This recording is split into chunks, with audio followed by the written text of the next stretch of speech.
대략 18세기까지 1070만 명 정도가 바다를 건넜는데 도착한 게 한 880만 명 정도 됩니다. 중국은 3,800량이 해외로 유출이 되고 있었어요.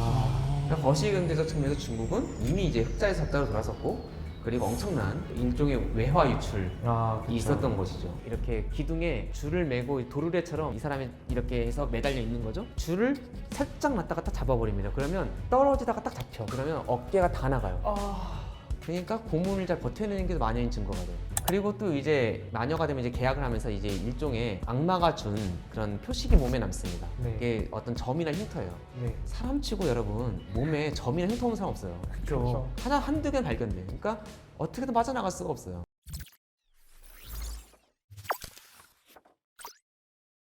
농담 반 진담 반으로 여기 국경이 왜 이렇게 그어져 있지? 그럼 영국 사람들이 진출했던 거고, 여기 왜 이러지 하면 이제 영국 사람들이 사고 친 거고 막 그런 얘기를 하는데, 그 영국이 어쨌든 세계적인 제국을 만들었기 때문에 제국을 만들었다는 건 어딘가에 쳐들어갔던 거고, 또 이제 그 지역 사람들에겐 결코 좋은 일은 아니었겠죠. 또 제국을 만들기 위해서 또 여러 가지 동력이 필요하잖아요. 돈도 필요하고 군사력도 필요하고, 그런 걸 마련하는 과정에서 분명히 과오가 상당히 큽니다. 대표적인 예로 이제 오늘 얘기하고 싶은 게 노예무역이에요. 노예무역은 분명 영국이 성장하고 경제적으로나 아니면 또 제국을 성장하는데 분명히 중요한 역할을 한 그런 산업이었습니다. 노예는 항상 있었죠. 그렇죠? 우리나라도 유사한 노예가 있었잖아요. 노비 같은 것도 있었고, 뭐 다른 나라도 뭐 어디나 노예는 있었죠. 근데 이제 영국의 노예 무역이 독특한 거는 한 나라를 넘어 대서양적으로, 대서양적 차원에서 트랜스내셔널, 트랜스 아틀란틱 노예 무역을 했던 것이죠. 그래서 영국의 노예 무역이 독특하고요. 그리고 여기서 얻어진 부와 또 여러 가지 그런 경제적인 자원들이 영국의 성장에 분명히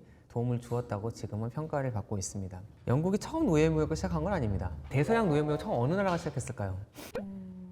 잘 모르겠네요. 프랑스. 그러니까 이제 대항해 시대라고 들어갔는지 모르겠는데, 이제 유럽인들이 신대륙을 발견하게 된 중요한 역할을 한 게 이제 콜럼버스였고, 그리고 이제 또 포르투갈은 아프리카를 거쳐 인도까지 갑니다. 비슷한 시기에. 그래서 이 두 나라가 사실은 근대 초 유럽의 경제적으로 또 해군력 측면에서 봤을 때 강대국이었죠. 지금이야 뭐 어느 정도 기울여서 내세우는 게 뭐 축구 선수들밖에 없지만, 어쨌든 당시는 되게 잘 나가는 나라였습니다. 그래서 포르투갈이 사실은 이때 노예 무역을 되게 잘했어요. 많이 했어요. 1530년대부터 포르투갈은 노예 무역을 시작을 했고요. 그리고 이제 노예 무역의 1인자였습니다. 그에 비해서 영국이 노예 무역을 시작한 건 1663년이니까 상당히 늦습니다. 이때 이제 아프리카 회사라는 회사를 만들고 그 회사에게 노예 무역을 할 수 있는 권한을 영국 국왕이 주게 됩니다. 그래서 상당히 늦잖아요. 그런데도 불구하고 금방 따라잡습니다. 그래서 이 1663년부터 1700년 사이에 영국이 약 33만 명 정도의 노예를 파는데, 이게 포르투갈이 그동안 팔았던 노예와 비슷한 숫자입니다. 그러니까 금방 따라잡았던 거죠. 그 이유는 무엇일까? 일단 아까 우리가 여러 번 얘기했지만 영국이라는 나라가 이제 해군이 발달한 나라잖아요. 해군과 이 일반 배가 그렇게 구분이 되는 게 아니에요. 일반 배도 상선도 전쟁이라고 전쟁에 쓰는 겁니다. 그렇기 때문에 해군력이 약간 해운력이랑 약간 이게 등식이 성립하는 거죠. 또 영국이 노예 무역을 할 이유도 있었습니다. 왜냐하면은 저 지도를 보시면 카리브해라고 돼 있는 지역 있죠. 카리브해에 영국의 설탕 식민지가 있었는데, 설탕을 만드는 식민지, 설탕을 만들기 위해서 노예 노동력이 필요했던 것이죠. 자, 그래서 이제 그렇게 노예 무역이 영국에 발달을 하게 됩니다. 노예를 누가 팔았을까요? 아무래도 수뇌부. 그러니까 노예를 어디서 데려온지는 알죠? 네. 저기 보이는 아프리카에서 데려와요, 그렇죠? 아프리카에서 데려와요. 아프리카에서 누가 노예를 잡았을까요? 아프리카에 금이랑 은이 엄청 많다고 하셨잖아요. 그거 캐러 간 사람들? 좀 부자들? 뭐 백인들이 가서 잡아왔을 것 같잖아요. 네. 근데 그러지 않아요. 어... 생각을 해보세요. 자기 백인들 입장 소수잖아요, 자기가 소수. 네. 어떻게 그 흑인들을 다 잡아올 수 있었겠어요? 원래 아프리카는 뭐 당시 아프리카뿐 아니라 대부분 사회가 그랬는데 노예제 사회입니다. 당시 사하라 사막을 가로지르는 노예 무역도 되게 흥행했었어요. 그래서 아프리카에 정확히 얘기하면 대서양 노예 무역은 아프리카에 있는 노예 무역이 대서양으로 확대가 된 거죠. 그래서 이제 주로 누굴 팔았냐면은 처음에는 뭐 전쟁포로라든가 아니면 범죄를 저지른 사람들, 이런 사람들 노예로 팔았습니다. 아프리카 안에서. 그런데 점차 노예가 이제 돈이 되는 걸 알게 된 거죠. 그래서 아프리카 안에서 이제 전문 노예 사냥꾼들이 생깁니다. 정확히 말하면 흑인이 흑인을 잡아서 팔았어요. 그래서 그 별로 뭐 피 아예 구분도 없습니다. 그냥 어느 마을 급습해가지고 거기서 다 잡아오는 거죠. 그래서 뭐 어린이나 그런 쓸모없는 애들은 죽이고 이들이 보기에 죽이고 이제 노예 노동력이 될 만한 사람들을 해안으로 싣고 오는 거죠. 지금의 저 지도를 보면 토고 정도, 베냉 정도에 해당되는 지역에 다호메이 왕국이라고 있는데 그 왕국은 전 국민이 노예 무역에 달려들어요. 일종의 거대한 다이아몬드 형태의 다단계가 이루어지는 거죠. 전 국민 노예를 갖다 팔고 그리고 거기 국왕이 수익을 챙겨가는 그런 구조로 그런 노예 왕국도 있었습니다. 그러면 아까 처음에 전쟁 포로나 범죄자들만 노예로 취급했다고 말씀해 주셨는데 이게 인권에 대한 인식이 어느 정도 있었다는 말씀이시잖아요. 인권이라는 개념 자체가요. 네. 상당히 최근에 생긴 거죠. 그렇잖아요. 오죽하면 인권 선언문이라는 게 굳이 있겠어요? 그 전까지 인권이 없었다는 얘기 아닙니까? 멀쩡한 시민을 갖다 팔 수는 없으니까. 그런 개념에서 팔았던 거지 뭐 인권이 있어서 일종의 범죄자나 뭐 표현을 팔았다 그런 건 아닌 것 같아요. 명분이 필요한. 일종의 사회에서 팔아도 되는 사람들, 피라미드의 맨 아래에 맨 아래 있는 사람들, 사람들을 사회 내부에적 외부에적 그런 사람들 처음엔 팔았으나 이게 돈이 되자 이제 그런 거 가리지 않고 이제 뭐 아무나 갖다 판 거죠. 진짜 근데 비싸 아무나 버려서. 갖다 팔게 되면 자국민을 거의 파는 거와 다름없게 되는데 거기에 대해서는 위 로얄층은 경계심 같은 건 없었을까요? 그러니까 이제 지금 같은 우리 민족 그런 개념이 없었던 거예요. 민족이라는 개념도 사실은 생각보다 최근에 생깁니다. 그렇기 때문에 이제 뭐 연마을, 근데 이제 우리가 생각하는 연마을 같은 나라 아니에요? 그건 되게 근대적인 생각인 거고 그러니까 조금 멀리 가면은 그냥 뭐 말도 다르고 뭐 풍속도 다르고 그럼 뭐 얼마든지 잡아다 파는 거죠. 우리가 지금의 관점으로 같은 민족이다 뭐 이제 같은 뭐 나라였다 그렇게 보는 건 좀 쉽진 않아요. 그래서 잡아 팝니다. 문제는 뭐냐면 내륙에서 잡아서 백인들이 있는 해안까지 데려와야 되잖아요. 데려오는 과정에서 되게 많이 죽어요. 뭐 인프라가 되게 없었겠죠. 약했겠죠. 그렇죠? 뭐 길도 잘 없었을 것이고 또 가는 길에 뭐 제대로 먹여주긴 했겠습니까? 그리고 또 도망갈까 봐도 막 채찍질하죠. 목에 뭐 저렇게 묶고 끌고 가죠. 막 그런 식으로 많이 끌고 갑니다. 그래서 뭐 어느 정도 걸리는지는 사람마다 다른데 이제 나중에 이제 시간이 흘러 흑인들 중에 해방 노예, 자유를 얻은 노예들 중에 또 교육을 받은 사람들이 수기를 남겨요. 대표적으로 이제 에키아노라는 사람이 이제 흥미로운 이야기라는 그런 이 사람은 자기 그 마을에 거의 뭐 왕자 같은 위치였는데 어느 날 갑자기 급습을 당해가지고 팔려옵니다. 자기 여동생과. 그래가지고 이제 나중에 여동생 헤어지고 결국은 이제 영국까지 오게 되는데 자기 마을에서 해안까지 끌려온 한 6개월 걸립니다. 그러면 해안가에 와서 여기 아까 말한 다오메이 왕국의 해안가인데 저 멀리 이제 노예 선도 보이고 그래요. 근데 이제 노예 선이 이제 백인들이 항상 오는 건 또 아니에요. 왜냐면 백인들도 되게 멀잖아요. 네. 그러니까 언제 올지 모르지만 저기 가다 놓고 또 기다려요. 기다리는 중에도 많이 죽습니다. 뭐 도망갈까봐 또 가둬놓고 또 좁은 데 가둬놓고 밥은 제대로 주겠어요. 또 위생도 안 좋겠죠. 그래서 기다리는 동안도 많이 죽습니다. 그래도 노예선이 와요? 그럼 멀리서 온 백인 선원들은 또 이들 입장에서 상품 가치가 있는 사람만 태웁니다.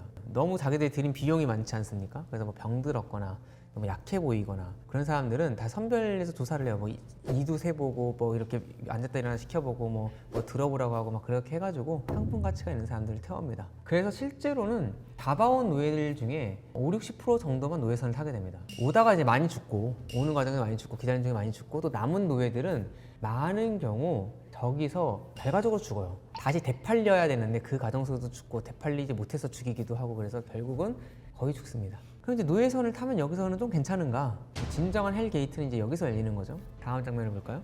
저게 이제 나중에 영국에서 노예무역 폐지 운동이 일어나는데요. 1780년에 노예선으로 이제 사용되기 시작한 브룩스호라는 배의 단면도입니다. 그들이 노예무역을 반대했던 사람들이 이 노예무역의 참상을 알리고자 그렸던 설계도예요. 여기 보시면 배가 이제 상갑판, 하갑판이 있고 저 밑에 막 뭘 가득 채워놨잖아요. 저게 사람이에요. 그래서 되게 유명한 그림이에요. 사람이고 빽빽히 저렇게 태어났는데 잘 보시면 이제 하갑판에 290명이 누워 있고 상갑판에 저 삥 둘러서 130명 정도가 누워 있습니다. 총 자트리공원까지 합치면 487명 정도의 노예가 누워 있어요. 사람을 물건처럼 쌓아놨네요. 그렇죠. 아예 카고라고 불렀어요. 카고. 그 화물을 카고라 그러잖아요. 네. 당연히 인간이라는 인식이 있었으면 저렇게는 안 했겠죠. 자, 그래서 이렇게 빽빽하게 누워 있고 그나마 저게 영국에서 너무 비인간적이다라고 해서 법으로 노예 1인당 할당된 면적을 지정을 해요. 근데 이제 그 면적대로라도 지켜지면 저렇게 과적은 안 될 텐데 잘 지켜지진 않습니다. 근데 그나마 면적을 규정한 법, 돌변법이라고 하는데 그게 통과된 다음에 그려진 모습이에요. 그러니까 얼마나 그 이전에 얼마나 더 태웠는지. 브룩스호가 많이 태웠을 땐 650명까지도 태웁니다. 그래서 과적은 항상 문제예요. 여기서 과적 때문에 되게 많이 죽습니다. 왜 이렇게 많이 태웠을까요? 가장 돈을 아끼면서 음. 운송비를 좀 아끼기 위해서일지 않을까. 맞아요. 잘 말해줬는데 되게 멀리 왔잖아요. 그러니까 이제 오는 데만 7, 8주 걸려요. 또 이제 건너가는 데도 한 비슷하게 걸리고 카리브해에서 영국으로 오는 기간도 꽤 걸립니다. 몇 달 걸립니다. 그러니까 상당히 오랜 시간이 필요한 또 이제 상당히 거친 바다를 가야 되는 그러니까 하이 리스크 그런 산업인 거죠. 그러니까 하이 리턴을 원했어요. 그러니까 최대한 많이 태우려고 했죠. 그리고 일단 뭐 별로 사람 취급 안 했으니까 뭐 가득가득 태우는 점도 있었고 또 이제 나중에 이게 악순환이 됩니다. 왜 악순환이 되면 많이 또 죽어요. 그러니까 많이 죽는 걸 알아서 그걸 감안해서 또 더 태웁니다. 그래서 저렇게 과적은 항상 문제가 돼요. 저렇게 빽빽하면 먹는 것도 어떻게 보면 씻는 것도 배송하는 것도 당연히 안 어려웠을 되죠. 텐데. 가장 두려워하는 게 뭐냐면요. 이제 선상 반란이에요. 그러니까 노예들은 어차피 잃을 게 없어요. 그렇죠? 어차피 잃을 게 없기 때문에 조금만 풀어줘도 뭐 달려들거나 정 안 되면 자살이라도 하려고 합니다.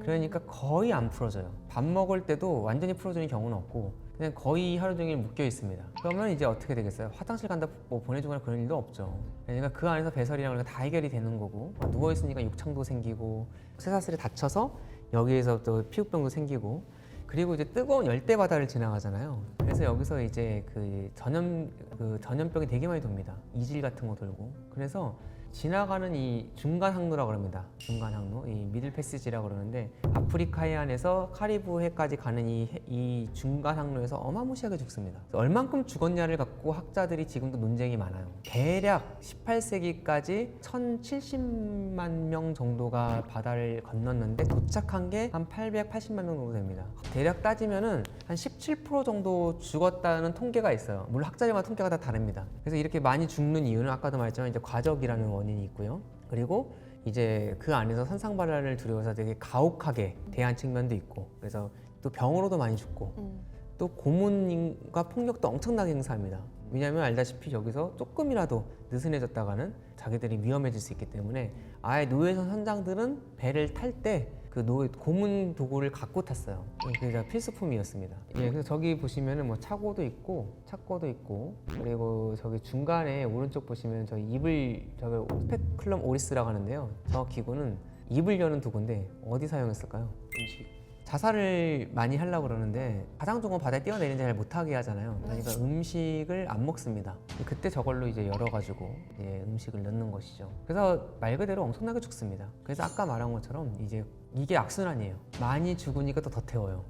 그래서 이제 이 중간 항로에서 되게 많은 사람들이 죽습니다. 17% 정도 되는 사람이. 그래서 이제 떠다니는 뭐 무덤, 떠다니는 장례선 이런 별명이 들 정도로 이제 노예선의 악명이 높았죠. 이제 이렇게 해서 이제 도착하는 곳이 어디냐면은 바로 바다 건너에 있는 카리비안 해입니다. 이제 도착할 때쯤 되면요, 멀리 카리브 해에 있는 섬들이 보여요. 뭐 자메이카라든가 뭐 트리니다드 토바고라든가 섬들이 보입니다. 도망가도 잡을 수 있는 거리 정도가 되면 이렇게 갑판으로 올라오게 합니다. 그리고 이제 이때부터는 운동도 시키고 또 춤도 추게 하고 막 그럽니다. 왜 그러겠어요? 노예로서의 질을 상승시키기. 그렇죠. 좀 상품 가치를 높여야 되니까 운동도 시키고 억지로 춤도 추게 시키고 그렇게 합니다.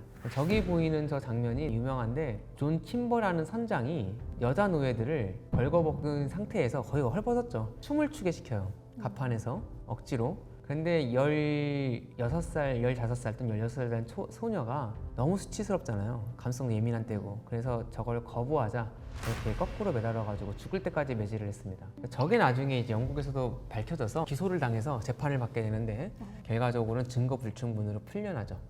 예, 그런 사건도 있었습니다. 자, 이제 그렇게 해서 이제 도착을 하면은 서인도 제도에 있는 사탕수수 농장에 가게 되는 것이죠. 그래서 사탕수수라는 거 자체가 지금은 이제 설탕을 여러 가지 방법을 만들겠지만 당시는 사탕수수로 만드는 게 일반적인 방법이었고 사탕수수에서 설탕을 만들어낼 필요가 있었다는 건 유럽에서 그만큼의 수요가 있었다는 얘기겠죠. 특히 이제 영국은 이때 저 멀리 동방에서 차가 수입이 되는데 파랑 설탕을 섞어 먹으면 되게 맛있잖아요. 네. 그래서 설탕 수요가 엄청나게 높아져요. 설탕은 만들어내는 게 사탕수수로 만들어내잖아요. 처음에 영국 사람들이 처음부터 흑인들을 동원했던 건 아닙니다. 처음에는 백인 노동자 데려와서 여기서 사탕수수 농장에서 일을 시켜봤는데 풍토병에 걸려서 자꾸 팍 쓰러지는 거예요. 그리고 노동력도 꽤 약하고, 그래서 이제 나중에 동원하게 된 게 바로 노예였습니다. 기후도 비슷하고 노동력도 꽤 강하고, 그리고 노예 입장에서는 여기 도망칠 곳도 없어요. 그래서 노예 노동력을 여기 본격적으로 이제 투입을 하게 됩니다. 저 사탕수수가 보통 3m가 넘는데 저거를 이제 막 베기 시작을 해요. 그런데 베서 이게 빨리 즙을 짜내야 된대요.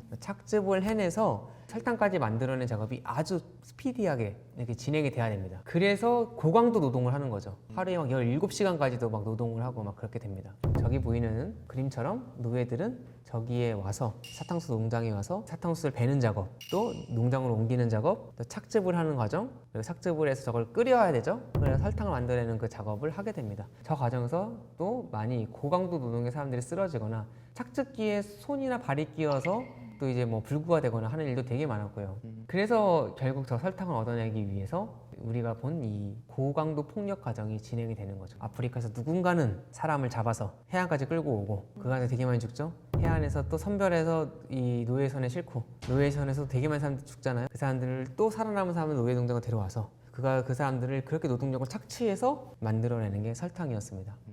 그 사탕수수 그거를 노예를 시켜서 배서 짜내면 한 100g 정도, 각설탕 30개 정도가 나온대요. 그거를 얻어내기 위해서 이런 엄청난 폭력의 과정이 수행이 되었던 것이죠. 그래서 이게 이제 영국한테는 엄청난 이익이 됐어요.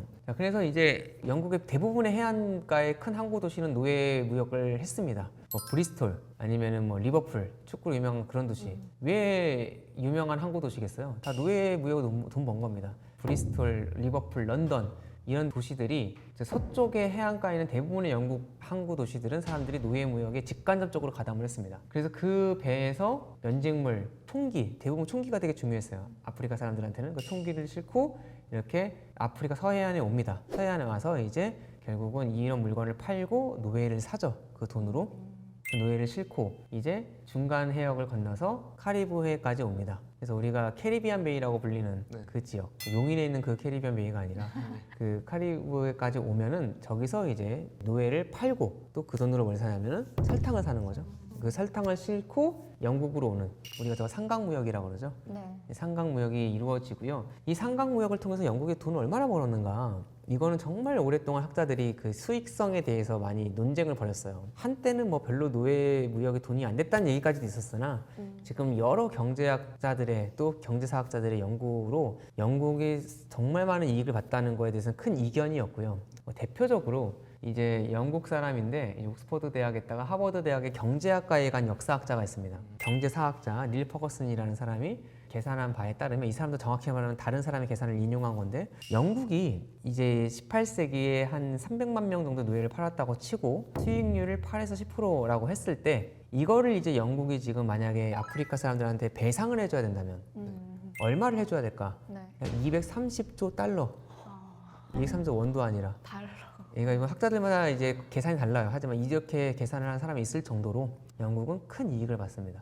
그래서 노예 무역이 이렇게 범대서양적으로 이루어지고 있었던 것이죠. 선생님, 저 궁금한 게 하나 있는데, 저때 당시에 해적이 활동하는 시기랑 겹치지 않았나요? 해적은 항상 있어. 지금도 있어요. 아, 해적은 지금도 있고, 해적의 역사가 있는 거죠. 이제 처음에는 스페인, 포르투갈이 막 이렇게 인도 아니면은 뭐 남아메리카, 하여튼 아메리카 왔다 갔다 하면서 많은 물품도 갖고 오고, 뭐 말 그대로 금은 보화를 갖고 오기도 하고 그러잖아요. 네. 그러니까 원래 해양 국가들은 해적이 있어요. 네. 원래 해양 국가들은 뭐 일본 생각해보세요. 옛날에 외구 있고 막 그랬잖아요. 아, 네. 그런데 이제 해적들 중에 국왕이 아예 해적질을 할 수 있는 인가장을 주는 해적들이 생겨요. 왜? 이 사람들이 스페인과 포르투갈 배를 노략질을 하고 일부를 국가에 바치는 거죠.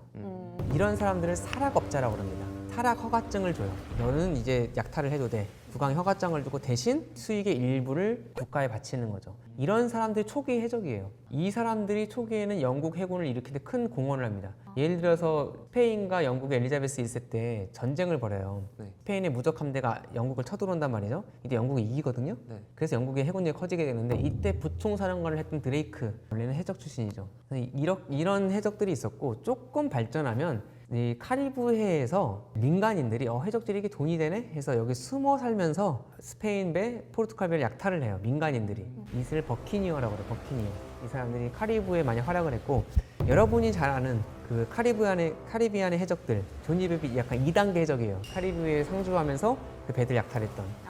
그리고 이제 현대 해적도를 발전하는 건데 지금 우리가 설명하는 시기는 이제 해적의 전성기는 아니죠. 좀 지난 거죠. 근데 사실 이 아프리카 땅에서 노예들이 백인들을 어떤 식으로 생각을 했을지가 궁금해요. 되게 두려워했어요. 아. 되게 두려워했고 아까 말한 에키아노도 배에 탈 때 그러니까 자기 그 옆에 있는 노예한테 저들이 우리를 잡아먹을 거냐 우리 잡아먹으려고 지금 태워가는 거냐 그렇게 물어볼 정도로 너무 낯선 존재인데 막 키고 막 폭력을 행사하니까 되게 무서웠겠죠. 그래서 한마디로 백인은 공포의 대상이었죠. 실제로도 공포스럽게 대했겠죠 또. 근데 백인들은 또 흑인들을 어떻게 생각을 했을까? 일단 사람으로 안 봤죠.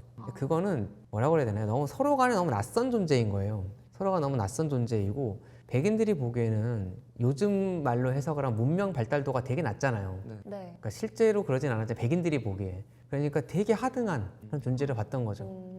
에이브람 링컨 대통령 알죠? 네. 그 사람이 노예 해방을 하잖아요. 에이브람 링컨이 생각했던 노예 문제의 해답은 뭐냐면 되게 그렇게 정말 흑인을 사랑했던 대통령이었지만 노예 문제의 해결책은 뭐였냐면 노예들을 다시 아프리카에 돌려보내는 거였어요. 그러니까 너무나 서로 간에 발달의 정도가 다르기 때문에 같이 살기가 어렵다고 봤어요. 링컨도 그렇게 생각했을 정도로 일반적으로 백인들은 흑인들을 너무나 낮은 인간으로 봤던 거죠. 너무나 낯선 존재였고 그리고 한쪽은 너무 공포심으로 바라봤고 한쪽은 너무나 하등한 존재로 바라봤던 게 당시의 모습이었죠. 자, 그러다가 이제 알다시피 노예는 없잖아요. 네. 지금 이제 노예가 결국 없어집니다. 영국이 항상 병 주고 약 주는 나라인 게 이렇게 노예 무역을 이렇게 엄청나게 쓰면서 또 스스로 노예 무역을 없애요. 이런 또 과정이 있습니다. 그러니까 노예 무역은 항상 있었기 때문에 사람들이 노예 무역을 그렇게 잘못했다는 생각을 잘 못했어요. 예를 들어서 혹시 어메이징 그레이스라는 찬송가 아나요? 네. 예, 알죠? 뭐 나 같은 지인 살린 주은에 놀라워 어메이징 그레이스 How Sweet the Sound 하는 거 있잖아요. 네. 그 찬송가를 작사한 사람이 존 뉴턴이라는 사람입니다. 나중에는 목사님이 되지만 처음엔 노예무역선 선장이었어요. 이 사람이 노예무역선을 타고 오다가 큰 폭풍을 만납니다. 죽을 뻔해요. 사람이 위기 국면 속에서 어떻게 합니까? 신을 찾고 기도를 하게 되죠. 네. 그래서 간절히 기도를 합니다. 그런데 정말 살아나게 돼요. 각종 폭풍에서 벗어나서 너무 고마워서 나 같은 죄인 살리신 주 은혜 놀라워하면서 어메이징 그레이스라는 그 유명한 찬송가를 작사합니다. 그래서 알려져 있기로는 이 사람이 그래서 노예 무역을 했던 그 죄를 회개하고 지은 찬송가가 이거라고 얘기하지만 실제로는 어메이징 그레이스 작사하고도 6년간 노예무역선 선장을 더해요. 그 정도로 노예무역이라는 거는 항상 해왔던 거고 이게 잘못했다고까지 생각하기가 쉽진 않았던 거예요. 그러면 왜 도대체 1780년대에 갑자기 노예무역과 노예제도에 대한 반대 운동이 일어나게 됐는가? 노예들이 사람인가? 라고 생각하게 되는 계기가 있어요. 뭐냐면 영국도 기독교 국가잖아요. 네. 그러니까 이제 이 지역에 선교사들이 있어요. 선교사들이 가서 처음 선교를 한 대상은 여기 있는 백인들입니다. 그런데 점차 교회에 흑인들이 와요. 그래서 막을 수도 없죠. 그래서 어떻게 기독교인인데 온다는데 막습니까? 1740년대에 이제 미국 사회에서 되게 중요하게 다뤄진 대각성 운동이라는 게 있습니다. 일종의 좀 기독교 부흥이 일어나요. 그래서 흑인들이 백인들이 교회에 오기 시작을 합니다. 그러면서 이제 일부 백인들이 조금 고민을 하게 돼요. 그동안 되게 열등하게만 바라봤는데 이들도 영혼이 있죠. 이거 영혼이 있다는 거를 부정하기가 어려운 거예요. 그리고 그러면 이들도 예수를 믿으면 구원을 받는다는 걸 부정하기가 어려운 거죠. 자, 그럼 구원을 받을 수 있는 존재라면은 이들이 과연 열등한 존재인가? 이들도 인간이 아닌가? 라는 생각을 하게 되는 거죠. 이런 생각이 점점점 퍼져나가게 됩니다. 그리고 오히려 이렇게 옆에서 대하다 보면 이들이 인간이라는 생각을 어떻게 안 하게 되겠어요. 그렇죠? 그래서 이 노예제에 대한 어떤 의구심이 점점 퍼져나가게 돼요. 점차 퍼져나가게 되고 특히 이제 북아메리카 식민지에 퀘이커라는 집단이 있었는데 퀘이커는 상당히 평등지향적인 그런 기독교 종파였습니다. 그들을 중심으로 이제 반노예제 운동이 점차 일어나게 돼요. 그러다가 이제 1780년대부터 이 영국에서 반노예제 운동이 일어나게 됩니다. 그럼 도대체 왜 이 시기에 반노예제 운동이 일어나게 됐을까? 여기서 이제 요즘에 중요하게 이건 되게 정말 학자들이 많이 싸운 문제인데 요즘에 중요하게 생각하는 게 뭐냐면 바로 미국 독립전쟁이에요. 왜 그랬을까? 자, 미국이 어디로부터 독립을 했습니까? 미국 독립한 건 알죠? 미국이 어느 나라부터 독립했어요? 미국이 영국으로부터 독립했잖아요. 아, 예. 미국이 영국 식민이었던 거 몰랐어요? 알았어. 순간 물어보니까. 학생들이 당황을 하더라고요 항상. 그러니까 미국이 원래 영국 식민지였잖아요. 근데 영국으로부터 독립을 했잖아요, 그렇죠? 그러니까 독립 전쟁 중이잖아요. 네. 그러니까 이 독립 전쟁 이 속에 과정 속에서 서로 간에 이제 물리적으로도 싸우지만 명분으로도 싸우게 되잖아요. 명분 싸움도 하게 되잖아요. 이때 미국 독립파가 미국 안에서도 모두 독립을 찬성한 건 아니에요. 독립파가 있고 또 충성하는 사람들이 있어요. 독립파가 영제국을 비판을 하는데 어떻게든 이 제국이 좀 부도덕하고 나쁜 제국이라는 얘기를 해야 될 거 아니에요? 이때 비판의 거리로 떠올랐던 게 뭐냐면 영제국이 행했던 노예무역이었어요. 그러면 또 미국 안에 있는 이 충성파와 또 영국 사람들도 이 미국 독립파를 또 비판을 해야 될 거 아니에요? 네. 네. 이때 많이 비판을 했던 게 뭐였냐면 미국 사람들이 하고 있는 노예제였어요. 노예무역을 비판하는 너희는 얼마나 위선적인 존재냐면 너희 옆에서 노예들 그렇게 괴롭히면서 이 위선자들 하면서 비판하게 되는 거죠. 미국 독립이라는 배경 속에서 그동안 노예제는 항상 있었잖아요, 사실은. 네. 그런데 노예무역과 노예제를 비판하는 게 정치적인 중요성을 띠게 되는 계기가 되었다. 자, 그래서 이제 이렇게 반노예제 분위기가 좀 일어나고 있었는데 영국 의회에 가서 누군가는 노예무역을 없앱시다라고 얘기하고 노예무역 폐지 법안을 낼 사람이 필요했겠죠. 그래서 이 역할을 한 사람이 있습니다. 바로 누구였냐면 당시 29살이었던 영국의 하원 윌리엄 윌버포스라는 사람이 있었어요. 영국 사람들은 되게 존경합니다. 항상 영국 사람들의 존경한 사람 한 30위 안에 드는 사람이고 되게 유명한, 예를 들어서 우리나라 애들한테 한글 누가 만들었지? 하면 세종대왕이요 얘기하듯이 노예무역 누가 폐지했지? 그러면 윌리엄 윌버포스요 라고 얘기할 정도로 유명한 사람이에요. 한국에는 잘 안 알려져 있지만. 그래서 이제 윌리엄 윌버포스라는 하원 의원이 있었습니다. 이 사람은 되게 집안이 좋았어요. 그러니까 엄청난 부자 집안이었고 17살 때 자기의 집안의 어른들이 돌아가셔서 상속하고 캠브리지 졸업한 다음에 21살 때 이제 헐이라는 그 항구 도시에서 되게 손쉽게 하원 의원에 당선이 됩니다. 왜냐면은 당시는 김영란법이 없었기 때문에 이렇게 뭐 한번 싹 뭐 뇌물 같은 거 돌리고 쉽게 당선이 돼요. 지금 같으면 큰일 나겠지만. 그러다가 24살에 영국에서 가장 좀 중요한 지역구, 크고 산업혁명의 중심지여서 아주 돈도 많은, 우리나라로 치면 약간 뭐 종로나 강남 정도 되는 그런 지역구인 요크셔에서 당선이 됩니다. 그러니까 되게 24살의 인생을 종합을 해보면 되게 잘 나갔죠. 그렇죠? 그 친구가 또 누구였냐면 같이 국회의원 당선된 친구가 있는데 이 사람이 윌리엄 피트라고 24살 때 영국 총리가 돼요. 여러분 몇 살이죠? 지금 제 나이인데. 아, 그래요? 그러니까 여러분은 끄덕끄덕하고 있지만 이 사람은 총리가 됐습니다. 그러니까 종합을 해보면 정말 인생이 잘 나가잖아요. 되게 부자에다가 가장 큰 지역구의 국회의원이고 친구가 총리고. 그런데 25살 때 이 사람이 약간 종교적인 체험을 해요. 그래서 기독교에 귀의를 하고, 그리고 이제 내가 왜 그럼 정치를 해야 될까라고 고민을 하다가 자기 인생에 약간 목적을 세우는 게 이제 바로 노예무역 폐지였습니다. 내가 정치를 왜 해야 될까라고 생각을 했을 때 우리나라의 여러 가지 악습 중에 이 노예무역을 없애는 일을 내가 해야겠다라고 생각을 해서 이제 자기 인생을 여기에 투자를 하게 되죠. 근데 다른 사람들은 이제 죄의식이 되게 옅었다고 하시잖아요. 노예무역에 대해서. 그럼 그 사람은 그게 좀 이게 잘못이다라는 걸 어떻게 깨달았는지. 미국 독립혁명 과정 속에서 이 노예무역과 노예 제도에 대한 비판이 좀 일어나고 있는 분위기였고, 그럼에도 불구하고 대부분의 사람들은 노예무역에 아직 관심이 없었어요. 그런데 이 윌버포스가 아까 말했듯이 약간 종교적인 체험을 하고 기독교에 귀의하면서 처음엔 정치를 간두려고 했어요. 네. 양심상 또 종교적인 신념상 되게 그런 걸 지켜가면서 정치를 하기가 너무 어렵잖아요, 사실. 너무 정치는 부패도 많이 해야 하고 그러잖아요. 그럴 때 이제 자기가 좀 이 정치를 할 수 있는 어떤 명분, 대의 명분을 찾았을 때 노예무역은 정말 내가 충분히 인생을 투자할 만한 일이구나 생각을 했던 것이죠. 그래서 이제 이 일을 이제 해 나가게 됩니다. 그리고 이제 윌버포스가 29살 때 이 일을 시작하는데요. 노예무역을 없애는데 20년이 걸려요.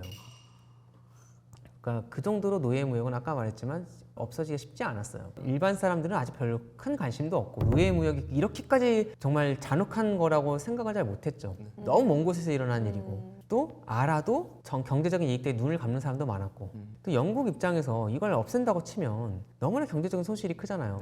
그렇죠. 그래서 노예무역은 더 없어지기가 어려웠고요. 특히나 노예무역 폐지 운동이 한참 진행될 때가 1790년대인데 이때는 프랑스에서 혁명이 일어났습니다. 그리고 프랑스 혁명 정부랑 영국이 전쟁을 하게 되고, 이런 국면에서 약간 과격한 주장은 약간 혁명과 연관된 것처럼도 비춰졌어요. 그래서 노예무역 폐지가 그렇게 쉽지 않았습니다. 많은 사람들이 되게 위험한 사상이라고 생각을 많이 했어요. 근데 이때 그래서 윌버포스가 또 그가 혼자 한 건 아니고 이제 윌버포스와 뜻을 같이 한 정치인들이 영국 국회 안에 있었어요. 이 사람들이 이제 그래서 많이 이제 공부를 하고 또 주장을 바꿔갑니다. 처음에는 너무 이거는 비인간적이다, 너무 잔혹하다라고 접근을 해보지만 사람들이 또 공감도 하지만 경제적인 이해관계나 그런 때문에 이제 못 없애는 거죠, 국회의원들이. 그러니까 이때 이제 뭘 많이 인용을 하냐면 바로 아담 스미스로 대표되는 고등 경제학자들의 이론. 그러니까 아담 스미스가 지금이야 고등 경제학자지 당시는 신상 경제학자잖아요. 아담 스미스 국부론에서 상당 부분을 할애해서 이제 강요된 노동보다 임금 노동이 훨씬 이익이 된다는 걸 얘기를 해요. 그런 경제학 이론을 갖고 와서, 경제학의 상식이잖아요, 그렇죠? 우리 경제학과 다니는 학생. 당연히 강요된 노동보다 임금 노동이 훨씬 더 효율적이죠. 네. 이런 이론도 갖고 오고, 또 이제 영국이 이 선원을 길러내는 것, 이 해양에서 일을 할 수 있는 인원을 길러내는 게 상당히 오랜 시간이 걸리는데 노예무역을 낭비하는 게 과연 우리나라에 이익이 되는 것인가 라는 그런 식의 담론도 많이 쓰고, 또 이때 중요했던 게 노예무역 폐지 운동에서 대중들이 동원이 됩니다. 이게 상당히 새로워요. 왜냐하면 당시 대중이 정치에 나선 일이 없어요. 대부분의 나라들이. 정치는 아주 소수의 엘리트들이 하는 거죠. 근데 영국은 국회의원 선거를 하잖아요. 이러니저러니 해도. 그러니까 이제 윌버포스의 동료들이 전국을 돌아다니면서 노예무역 폐지 협회를 만듭니다. 각 카운티별로. 여기서 뭐라는가? 유권자들, 그러니까 그의 가족들의 노예무역 폐지 청원서 사인을 받아서 영국 국회에 노예무역을 폐지해달라는 청원서를 받아가지고 이렇게 계속 국회에 보내요. 국회의원들이 출근하면서 자기 지역에서 온 노예무역 폐지 청원서를 보면서 일부러 시각적 효과를 주기 위해서 종이를 이렇게 둘둘 맙니다. 되게 커요. 큰 두루마리 문제에 큰 압박을 받겠죠. 그리고 이제 설탕 불매운동도 합니다.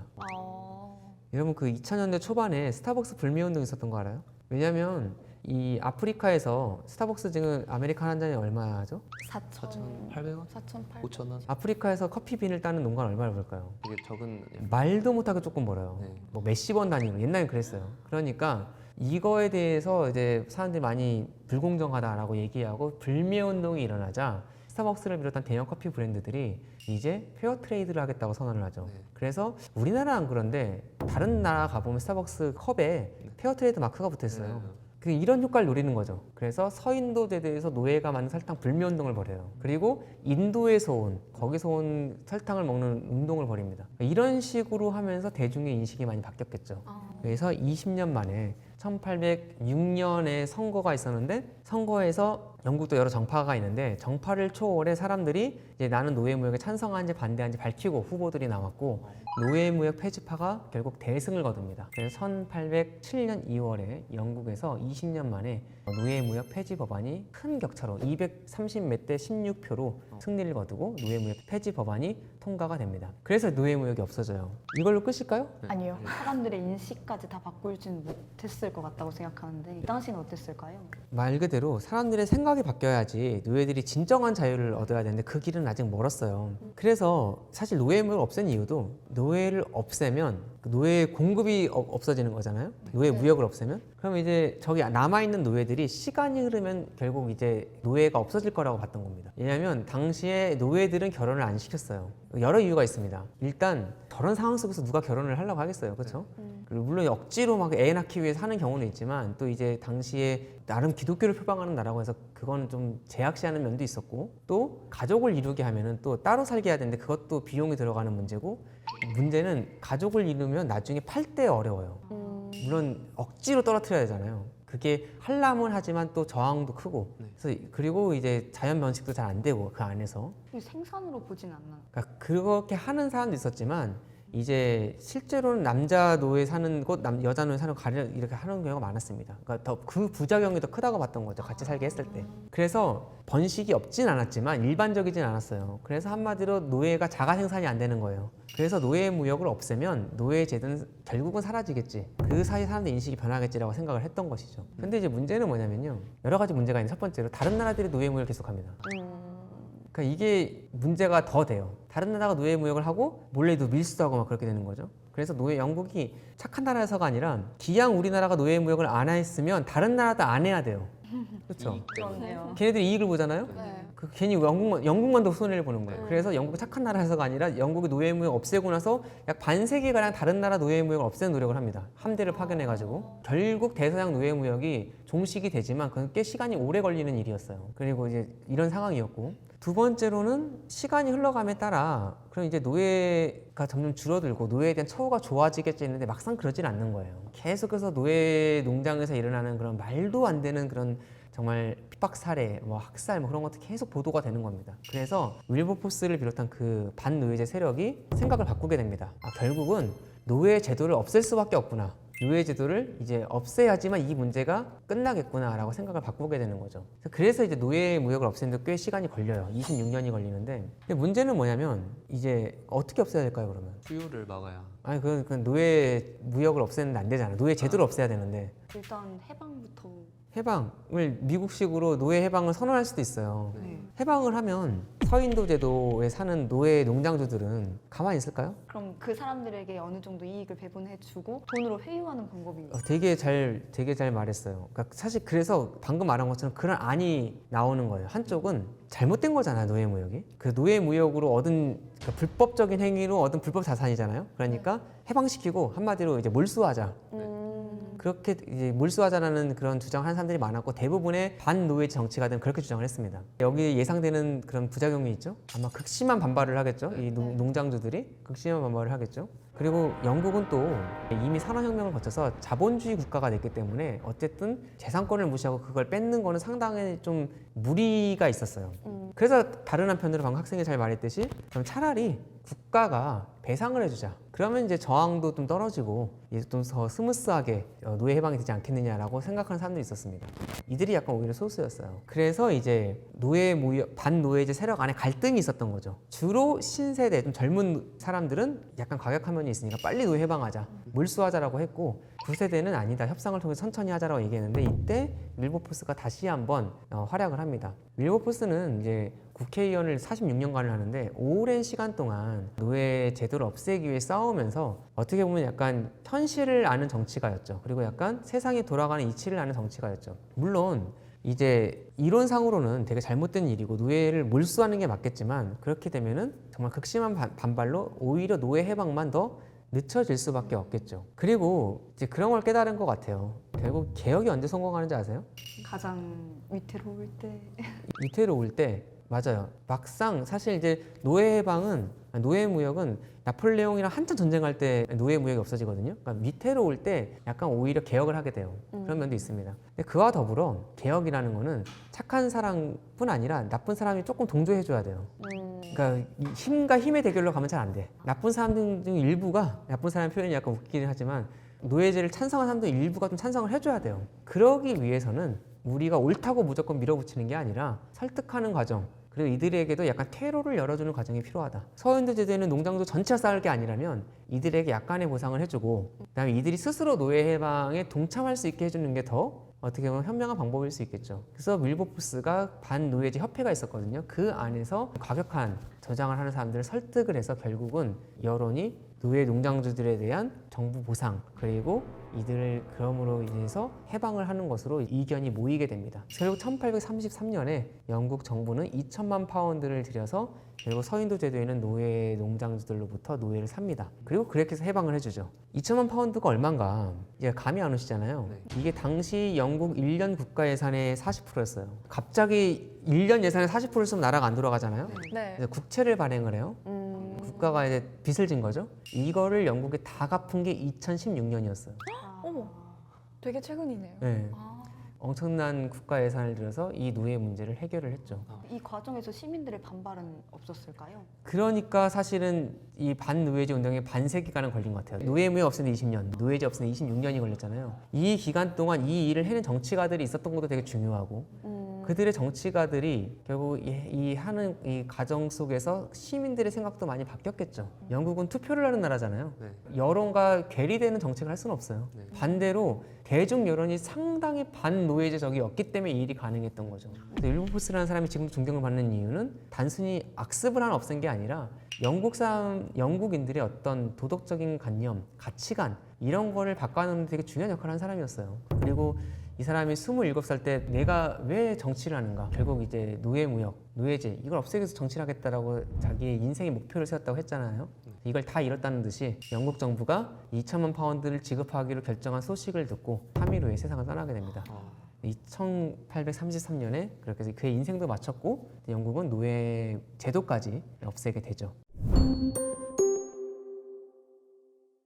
그러면 이 노예 무역 폐지 자체가 좀 역사적으로 갖는 의의가 있을까요? 상당히 크죠. 일단 영국이란 나라에서 노예 무역을 왜 없앴을까 생각을 해보면 어떤 걸 한 가지 요인을 설명할 수 없고 복합적일 텐데 일단 영국은 당시 산업혁명이 일어나고 있었습니다. 18세기 말 19세기 초 그리고 이제 1820년대가 되면 이제 이미 1차 산업, 농업이 아니라 이제 2차, 3차 산업에서 나오는 부가 더 많아지거든요. 비율이 높아지거든요. 즉 산업국가가 됩니다. 즉 노예 무역의 폐지와 노예제의 폐지는 영국의 산업구조 변화를 반영하죠. 그렇죠? 영국 계속 농업국가였으면 계속 토지 노동력에 의존하는 토지의 산물과 그 노동력에 의존하는 나라면 노예 무역 폐지와 노예제 폐지가 있기는 어려웠을 겁니다. 한편으로는 영국의 산업구조의 변화 또 제국의 동력이 되는 그 자본이 어디서 나오는가 그거가 바뀌어가는 과정을 분명 노예제 폐지가 보여주죠. 또 이제 영국이 노예제와 노예무역과 노예제 폐지를 통해서 거기서 얻었던 도덕적인 그런 블레임, 도덕적인 비난을 극복을 하게 되죠. 사실 이제 잘 보세요. 영국이 노예무역 폐지할 때는 나폴레옹과 한참 싸웠습니다. 그리고 이제 노예제 없앨 때는 한참 이제 다른 나라 식민지를 뻗어나갈 때입니다. 즉 영국이 자기 시스템이 상당히 우월하다. 그냥 힘만 센 게 아니라 도덕적으로 우월하다는 걸 보여야 될 필요가 있는 때였습니다. 그때 우리는 노예무역, 노예제도 같이 악한 제도를 스스로 없앨 수 있는 그런 나라라는 걸 보여주는 게 결코 손해는 아니었던 거죠.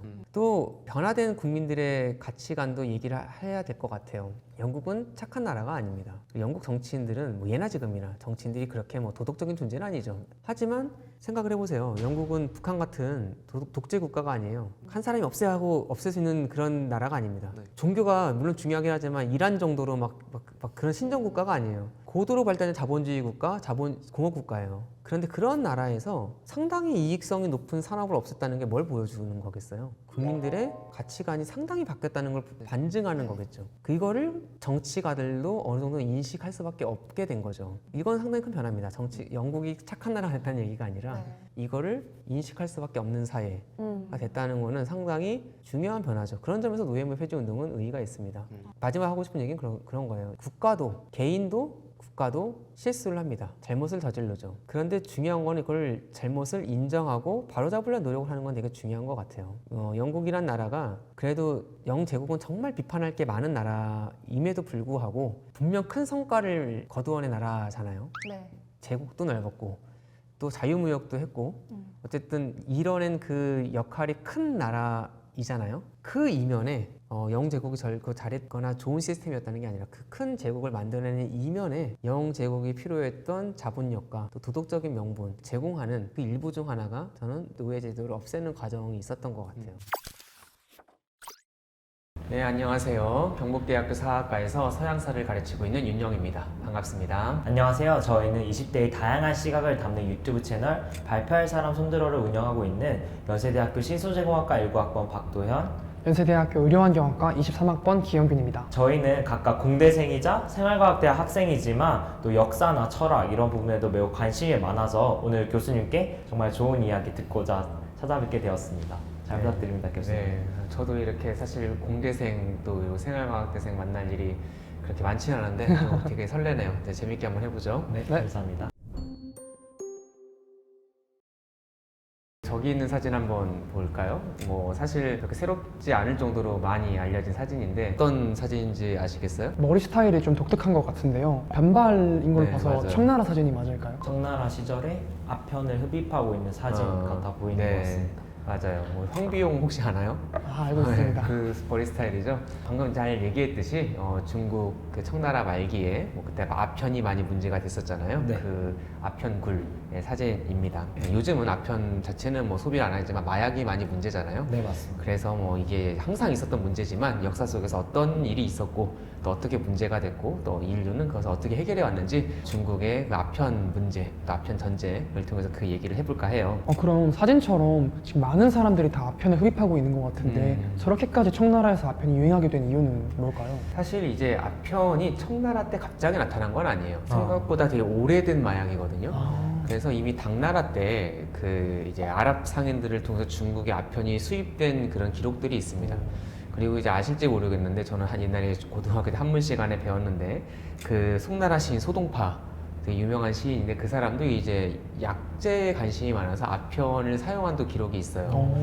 그리고 이제 중국은 조공 무역을 했었잖아요. 네. 그래서 이제 시암이라고 불렸던 지금의 태국, 타이에서 이제 주로 보내는 곡물 중 하나가 이제 아편이었습니다. 그러니까 한마디로 되게 새로운 그런 물건은 아니에요. 예전부터 계속 예전부터 이제 있었던 건데 이제 확실히 이 시기에 많이 소비되고 많이 이제 사회적 문제가 됐던 거죠.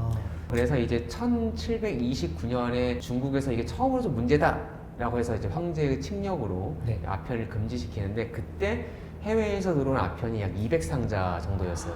그런데 이제 한 세기가 지나지 않아 1799년에 이게 4,500상자가 와. 수입이 네. 되고 아편 전쟁이 1839년에 일어나거든요. 네. 네. 그때 이미 4만 상자 정도가 중국에 수입이 되게 됩니다. 기하급수적으로 팍팍 네. 늘어나죠. 왜 도대체 아편이 갑자기 이렇게 수입이 많이 되고 이렇게 소비가 많이 됐을까? 여기에는 외부적 요인이 있습니다. 혹시 이제 역사에 관심 있으면 알겠지만 세계사에서 왜 이런 갑자기 이런 문제가 생기지 하면 대부분 영국이 뒤에 있어요. 네, 맞습니다. 세계사의 깡패, 예, 바로 영국입니다. 영국이라는 나라가 이제 중국에 갑자기 많이 수출을 했기 때문이죠. 영국은 왜 다른 나라도 아니라 중국에 또 다른 물건도 아니라 아편이라는 걸 이렇게 많이 수출을 했는가? 혹시 아는 거 있으세요? 저가 알기로는 이제 중국에서 차를 워낙 많이 수입하다 보니까 그런 과정에서 반대급부로 그 무역 적자 해결을 위해서 고등학교 때 아편을- 혹시 세계사 배웠어요? 네. 저도 기억나요. 네. 또 세계사 교과서 나오고 대표적인 상강무역 예로 이렇게 네, 아편 맞습니다. 무역이 나오죠. 영국 사람들이 티 되게 좋아합니다. 지금도. 저는 이제 유학을 영국에서 했었는데 항상 이제 박사과정 연구실에 앉았으면 아침 10시 반, 오후 한 3시 반 정도 되면 맨날 차 마실래? 하고 막 물어봤던 오. 항상 마셨던 기억이 나요. 그럼 커피보다 차가 유행하는 네, 나라가 영국은 있어요. 확실히 커피도 마시지만 네. 뭐 티 컨트리냐 아니면은 뭐 커피 컨트리냐 했을 때 확실히 티죠. 네, 어. 확실히 티인 나라죠. 그래서 이제 청나라 때 이제 많이 들어옵니다. 많이 네. 들어오고 한 17세기 말 정도 되면 영국에서 차 소비량이 막 기하급수적으로 팍팍 늘게 되거든요. 1700년에 40톤, 꽤 적었죠. 그 정도 차를 수입했는데 100년 지난 후에는 약 235배인 9,400여 톤까지 수입량이 증가합니다. 100년 안에요. 네, 100년 안에. 그러니까 뭐 무역 적자가 엄청나게 심화됐다는 걸 알 수 있겠죠. 네. 그러니까 중국이라는 나라는 당시 큰 시장이었어요. 당시에도 지금도 그렇지만 세계 GDP의 약 33% 정도 차지했다 그러고 영국이 다른 지역에서는 다 무역 흑자인데 중국에서만 무역 적자가 되게 심했어요. 그리고 거기서 뭐 중국에서 뭘 수입했길래 이렇게 많이 적자를 이렇게 보았는가라고 했을 때 단일 품목에서 가장 비중을 많이 차지했던 게 바로 차였습니다. 그러니까 영국 입장에서 이거를 뭐 내비둘 수가 없는 거죠. 그렇죠. 주로 이제 영국에서 많이 수입했던 게 차, 도자기. 지금도 도자기를 영어로 차이나라고 그러잖아요. 그리고 이제 뭐 저기 비단 이런 것도 많이 수입하고 한마디로 고가품을 많이 수입했는데 영국이 다시 팔 수 있었던 게 당시 면직물이 주된 거였는데 면직물은 이미 중국이 발달하고 그렇죠. 자체 생산되는 거였어요. 아, 그러니까 한마디로 이게 수지 타산이 안 맞는 거죠. 계속 적자를 보게 되는 거죠. 자, 이게 한 가지 요인이고 네. 두 번째로 이제 약간 이제 이미 세계화 됐다는 걸 우리가 알 수 있는데 인도를 이때 영국이 장악을 하게 됩니다. 1764년에 부샤르 전투에서 영국이 큰 승리를 거두고 벵갈 지역, 지금의 인도 동부 지역을 장악을 해요. 그래서 이건 좋아요. 장악하고 이제 무굴 제국을 사실상 복속시키고 그 징세권 그리고 특히 이제 무역에 대한 권리를 차지하는데 이 마약인 아편을 무역할 수 있는 권리를 받아내요. 이건 좋아요. 네. 그런데 전쟁은 돈이 듭니다. 지금도 현대 국가들이 전쟁을 하면은 수지 타산화 많은 경우 이제 적자를 보는 경우가 많아요. 이때 영국도 국채를 많이 발행해서 큰 손해를 보게 되는데 이때 이 전비로 280만 파운드 정도를 지게 돼요. 네. 한마디로 동인도 회사가 빚을 많이 진 거죠. 그쵸. 이 두 가지 요인이 있는 거예요. 음. 중국에서 이미 무역 적자, 또 동인도 회사가 인도에서 빚을 많이 졌어요. 네. 그래서 이제 처음에는 이 문제를 신사답게 자유무역 확대로 해결을 해보려고 합니다. 아. 그래서 사절단을 보내요. 그러니까 말로 해보는 거죠. 네. 그래서 영국에서 메카트니 백작을 이제 단장으로 한 이 사절단이 중국을 향해 떠납니다. 가는데 1년 반이 걸려요. 우와, 엄청 오래 걸리네요. 당시 이제 대부분 아. 그랬어요. 아프리카 건너서 쭉 인도 거쳐서 중국까지 가니까. 그래서 1년 반 만에 베이징에 도착했는데 해피리엄 그때가 여름이고 황제가 베이징에서 한참 떨어진 열하라는 지역으로 피서를 가 있었어요. 열하 뭐 떠오르는 거 없어요? 혹시 박지원의 열하일기? 박지원의 열하일기. 네. 그 박지원도 거기 가서 황제를 만났다. 많이 가시는 곳이군요. 많이 가는 거. 거기까지 갔어요. 네. 그래가지고 이제 알지 모르겠는데 황제를 만나는 과정에서 이제 중국 측이 이제 3개국 고두례라고 해서 한 번 절하고 고개를 3번 땅에 찍는 이 예법을 요구하죠. 알죠? 네, 우리나라에서 누가 있습니까? 삼전도의 네, 굴욕에서 맞아. 네, 저희 임금님이 하셨던 예, 붕대생 치고는 많이 역사를 알고 있네요. 네, 인조 임금이 거기서 3개국 고두례를 했었죠. 네. 그리고 이제 당연히 영국 사람들은 뭐 어떻게 우리가 이런 걸 할 수 있냐 해가지고 이제 그 실랑이를 벌이다가 이제 영국 국왕한테 하는 정도의 예법을 해서 만나게 되는데 단순히 뭐 자존심 싸움 뭐 이런 티격태격이 아니라 사실 중국의 세계관과 영국의 세계관의 충돌이라고 볼 수 있어요. 문화가 다르고. 그렇죠. 다르고 중국인들은 세계를 어떻게 바라봤을까요? 자신을 중심으로 제일, 그쵸. 바라봤겠죠. 바라봤죠. 우리도 사실 중국 입장에서 조공국이었잖아요. 그렇죠. 뭐 태양계 구조, 동시몬 구조라고 하죠. 중국 이름도 되게 거만하지 않습니까? 중국 가운데 가운데 중자의 중. 나라 자 중국이 있고 그 밑에 동시몬 구조로 내신국가, 외신국가, 뭐 오랑캐들이 있어요. 중국이 보기에는 이제 영국도 그런 나라 중 하나인 거죠. 그러니까 이제 예법을 갖춰라 그거고 영국은 세계는 동등한 주권국으로 돼 있고 주권국들 사이에 이제 자유무역을 해야 되는 게 너무 당연한 건데 이 세계관의 충돌이 황제를 만날 때 예법에서 드러났다고 볼 수 있겠죠. 그리고 이제 황제는 당연히 단칼에 자유무역을 거절합니다. 말로 해서 안 되면 이제 뭐 어떻게 될까요? 주먹을 두고 가야겠죠. 주먹을 들기 전에 이제 편법을 쓰죠. 그게 바로 이제 아편을 파는 거예요.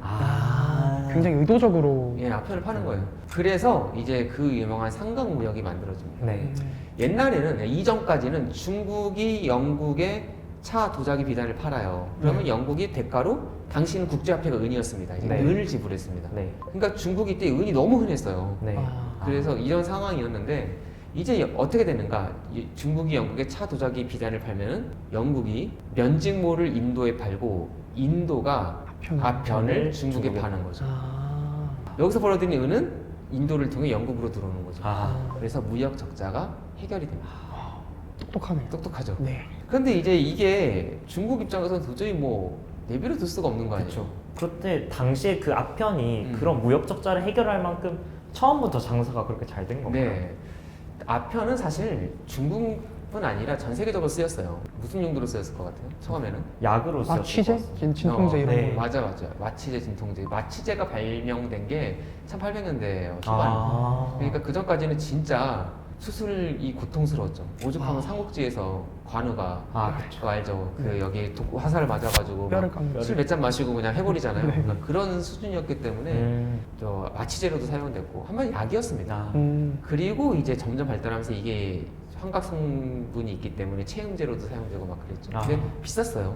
이미 당나라 때 기록을 보면 뭐 금감 안 먹는다 뭐 그런 기록이 있어요. 그래서 이제 아편이 비쌌고 그거를 팔았을 때 이걸 상쇄할 만한 그런 충분한 이윤을 봤죠. 그래서 무역 적자가 이렇게 해결이 됐고 동인도 회사가 졌던 그 빚 있잖아요. 네. 그럼 그걸 충분히 상쇄하고 남는 그냥 어. 무역 적자가 오히려 흑자로 전환을 하게 전환되는 되는. 그 정도 이익을 보게 되었습니다. 궁금한 부분이 당시 청나라와 무역을 하려면 광저우에서만 항구를 열었기 때문에 그곳에서만 네. 아편 거래를 할 수 있었는데 그 아편이 중국 전역으로 네. 쉽게 퍼져나가는 그런 상황이었나요? 혹은 그 지역에서만 활용이 됐던 그걸 이제 우리가 광저우 체제라고 해요. 네. 아니면 우리 교과서는 옛날에 공행 체제 그렇게 나와 있었어요.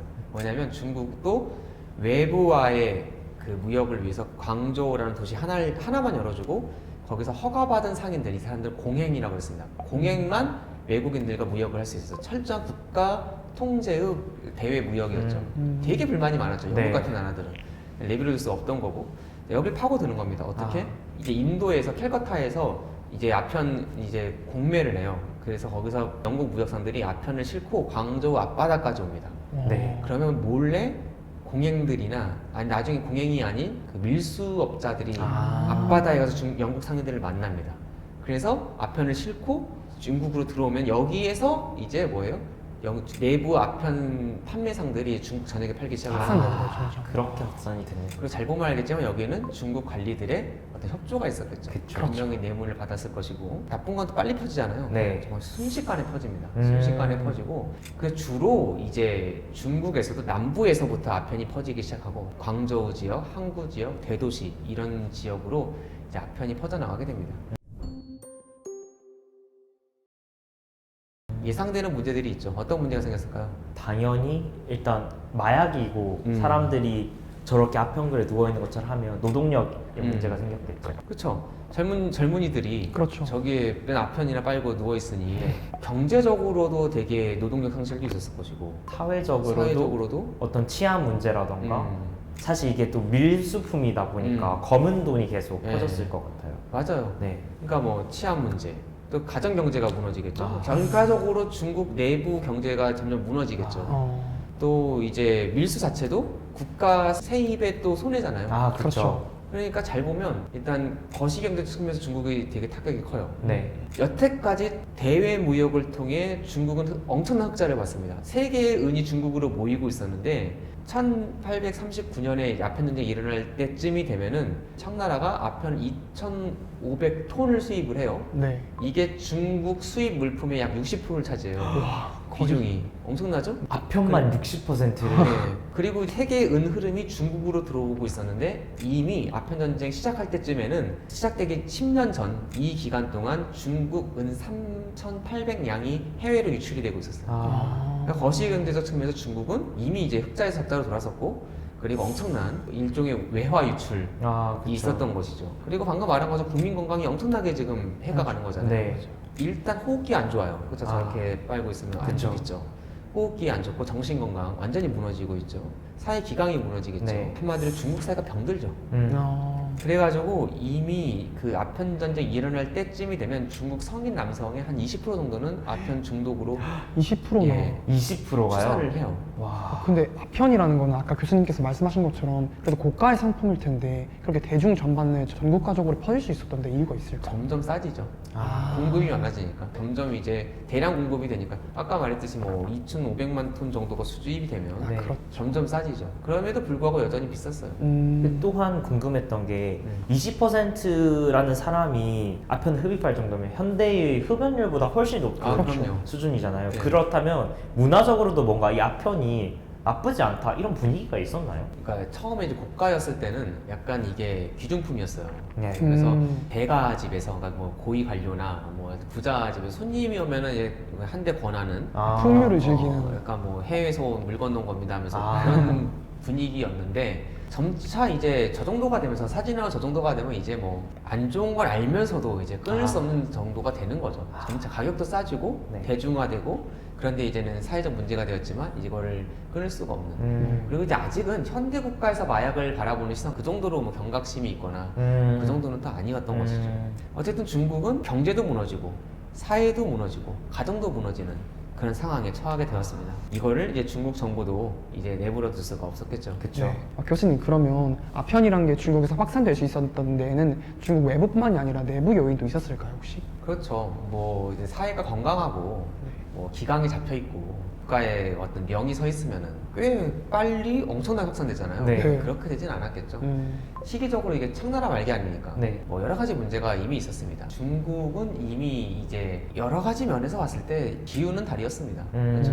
일단 역설적으로 건융대 정도까지 청나라가 전성기였는데 전성기니까 나라가 잘 돌아가니까 인구가 많이 늘었어요. 엄청나게 됩니다. 이 아편 전쟁 당시 한 4억 정도로 추산하거든요. 오. 그러니까 인구가 드니까 이제 물론 땅이 넓어도 사람은 또 사는 곳에 살기 때문에 그쵸. 이제 뭐 여러 가지 문제가 예상이 되죠. 그러니까 식량도 부족해졌을 네. 것이고 토지도 부족해졌을 네. 것이고 일자리도 부족해졌을 것이고 그래서 이제 중국이 큰 틀에서 이런 경제적 요인 때문에 여러 가지로 삶의 퀄리티가 떨어지는 그리고 불안 요소도 높아지는 아. 그런 상황이었습니다.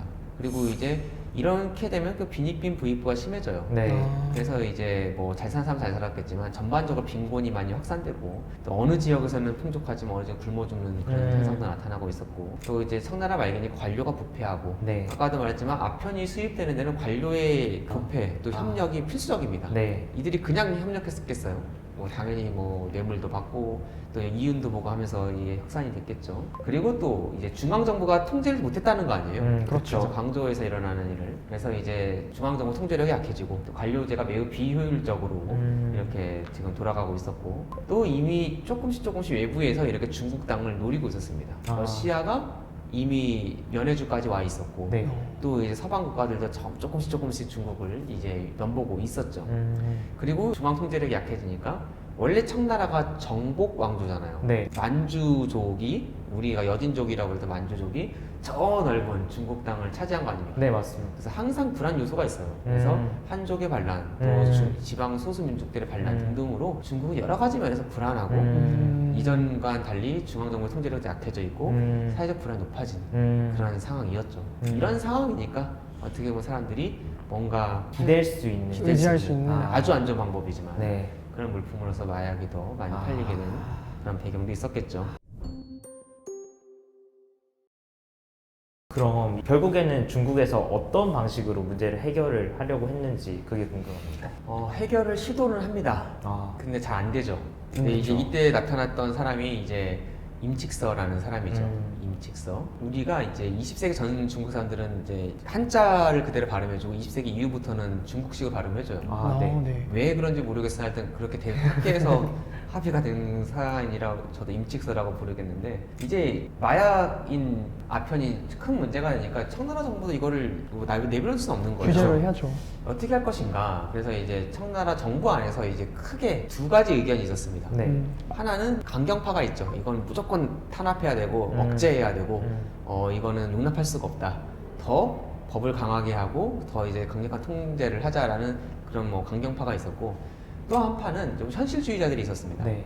그러니까 현실적으로 이게 통제가 되느냐. 중앙 정부가 이거를 통제하려 할수록 오히려 더 음성화되고 그쵸, 숨어버리고 또 밀무역이 더 심해지고 부정부패는 더 강해질 수밖에 없다. 네. 현실을 얘기하는 거죠. 네. 차라리 마약을 합법화해서 중앙 정부가 통제를 하자. 오. 그리고 이럴 경우에 한 가지 이점이 있습니다. 뭐죠? 이걸 합법화해버리면 세금을 거둘 세금을 수 거둘 수가 있죠. 네. 중앙 정부가 당시 청나라 정부가 또 경제도 어려웠는데 중앙 정부 재정도 어려웠는데 그러면 이제 정부가 오히려 수익도 올릴 수 있다는 현실주의자들이 있었습니다. 그래서 이제 막 이렇게 갑론을박을 벌이고 있는데 당시 이제 지방 정부 관리였던 임칙서라는 사람이 상소문을 올립니다. 상소문의 내용이 이제 그런 거였어요. 조금 요약을 해서 얘기하자면 일단 이거는 치료와 또 통제가 병행돼야 된다.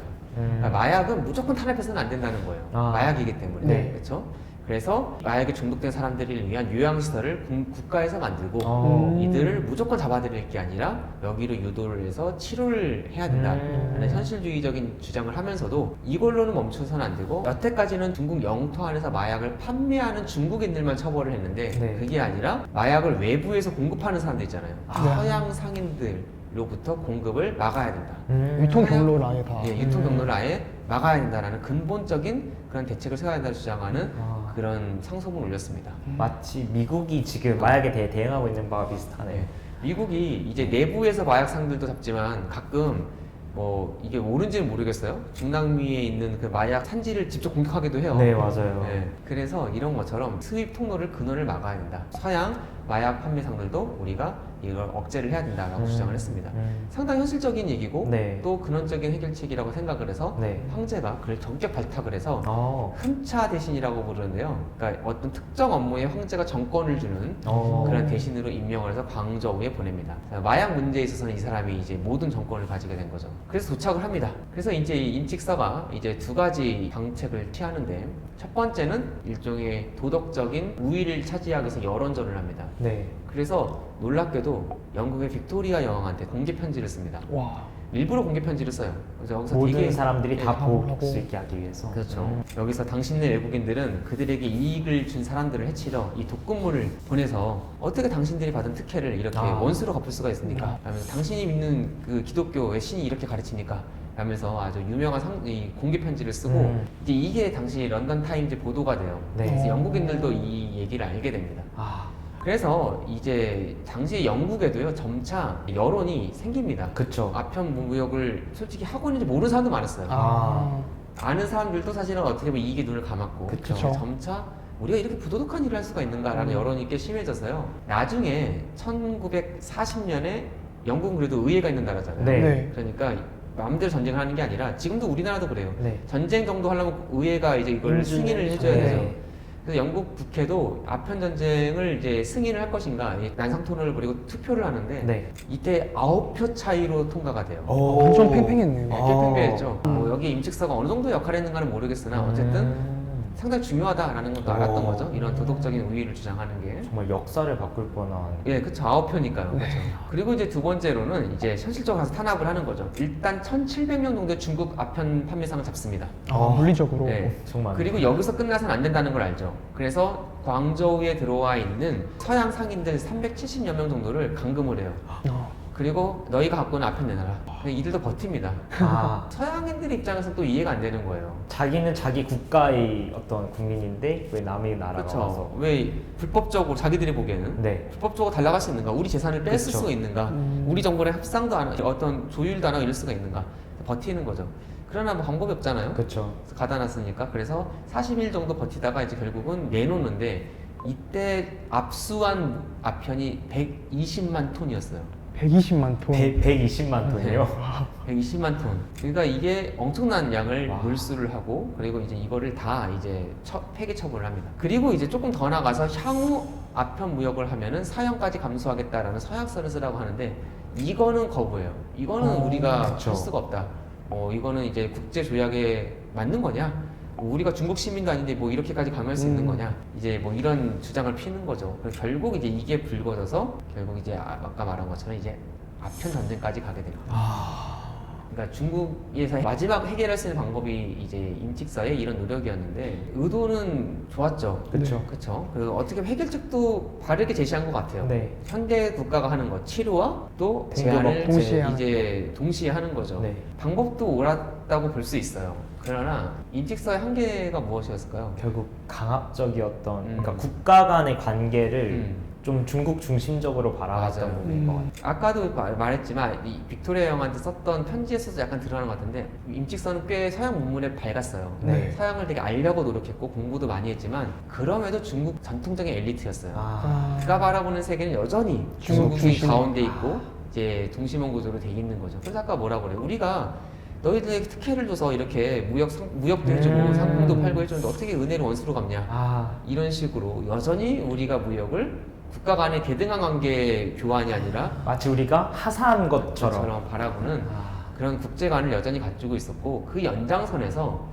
세계가 얼마큼 바뀌었는지 몰랐어요. 아, 영국이란 나라가 어떤 나라인지 대충 힘센 나라 정도 알았지만 당시 영국은 보통 나라가 아니었어요. 그쵸. 전 세계적으로 이미 무역을 장악하고 군사력을 제해권을 갖고 있는 나라였잖아요. 맞죠. 나중에 막상 전쟁이 터졌더니 중국의 정크선, 그러니까 한마디 돛담배가 영국은 네메시스호라는 배가 와요. 네. 이미 절반 철갑선이었고 그리고 증기 터빈을 돌리고 있었고 와. 거기다가 거포를 2개나 갖고 있었어요. 그리고 그 안에서 이게 돌아갔었어요. 아, 회전까지. 회전까지 됐고 그리고 16개의 작은 대포들이 한 포가 달려 있었고 게임이 안 됩니다. 이 배 그쵸. 하나가 나타나서 중국인들이 이 배를 귀선이라고 불렀어요. 귀신. 귀신. 그러니까 무슨 얘기냐면 영국이 어느 정도의 해군력을 가지고 있었는지 어느 정도의 힘을 가진 나라인지 임직선은 아쉽게도 몰랐습니다. 그래서 한계라고 볼 수 있겠죠. 그쵸. 당시 중국 엘리트의 한계였던 것이죠. 그래서 결국 이 두 세계 간의 충돌에서 너무나 쉽게 영국의 완승으로 이제 이 전쟁은 끝나게 됩니다. 네, 그러면 그 당시 영국과 중국의 관계에 대해서 다른 나라들의 그런 생각은 어땠나요? 다들 호심탐탐 중국을 노리고 있었어요. 근데 어떻게 보면 이제 중국 가는 게 쉽진 않잖아요. 멀고 그쵸. 여기까지 배를 보낼 수 있는 나라가 또 이제 막상 영국밖에 없었습니다. 그 당시 기술 왜냐하면 발전. 이제 인도라는 근거지가 있었고 또 이제 해군력이 그냥 발달한 게 아니라 되게 발달해야지 그 정도까지 보낼 수 있는 거잖아요. 네. 맞죠. 그래서 이제 영국이 일단 가서 잘하나 봤는데 성공을 거두죠. 그러니까 그 다음부터는 이제 막 들어가죠, 같이. 2차 아편 전쟁 정도가 되면 영국 혼자 가는 게 아니라 여러 나라들이 뭐 프랑스, 미국 이런 나라들도 같이 가담을 하죠. 이런 200년 전 아편굴과 같은 현상을 저는 작년에 직접 미국에서 목격을 한 바가 있거든요.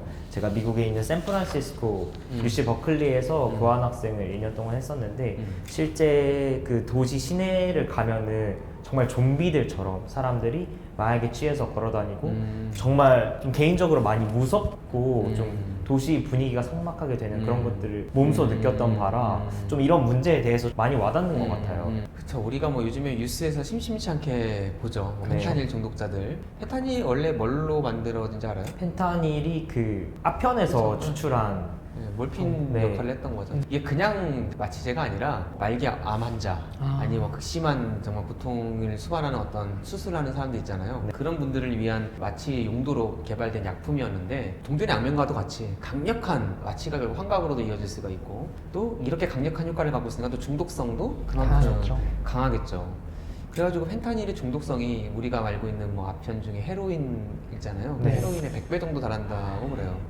그러니까 한 번 빠지면 뭐 이건 헤어나올 수가 불가능한 없는. 거죠. 그래서 이게 상당히 심각해요. 방금 말한 것처럼. 네. 이제 미국 워낙 마약 문제가 심각하니까 이제 질병통제예방센터라고 CDC라고 있는데 거기서 발표한 자료를 보니까 2020년 한 해에 이제 약물 중독으로 이슈가 됐던 거, 신고가 됐거나 뭐 죽었거나 했던 그 사례가 약 9만 6천 건 정도가 되는데 여기서 이제 마약 관련된 사례가 이제 6만 건이 넘어요. 아. 여기서 또 이제는 옛날에는 뭐 주로 코카인, 뭐 헤로인 그런 건 이제 가장 요즘 다수를 차지하는 게 펜타닐이었던 것이죠. 그래서 뭐 미국 정부에서는 이걸 가만둘 수가 없는 문제고 그쵸.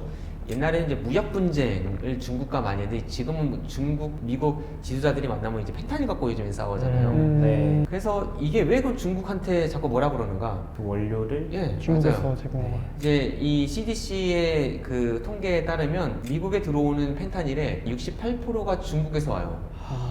그리고 그 다음으로 많이 오는 데가 어딘가? 멕시코. 약 17%. 근데 이것도 약간 통계의 함정인 게 그 17%는 또 어디서 오는가? 중국에서 와요. 중국에서 이제 화약 제품 또는 의약품으로 이렇게 뭐 위장이겠죠. 위장 수출을 해서 원료가 멕시코로 오면 그게 이제 완제품이 돼서 미국으로도 들어가는 거죠. 그러니까 약 85% 정도의 펜타닐이 중국에서 오는 거죠. 그러니까 뭐 미국 입장에서 이거를 간과할 수가 없는 거고 엄청나게 중국에 이제 압박을 가하고 중국은 뭐 당연히 아니라고 그쵸. 하는 양상이 펼쳐지고 있죠.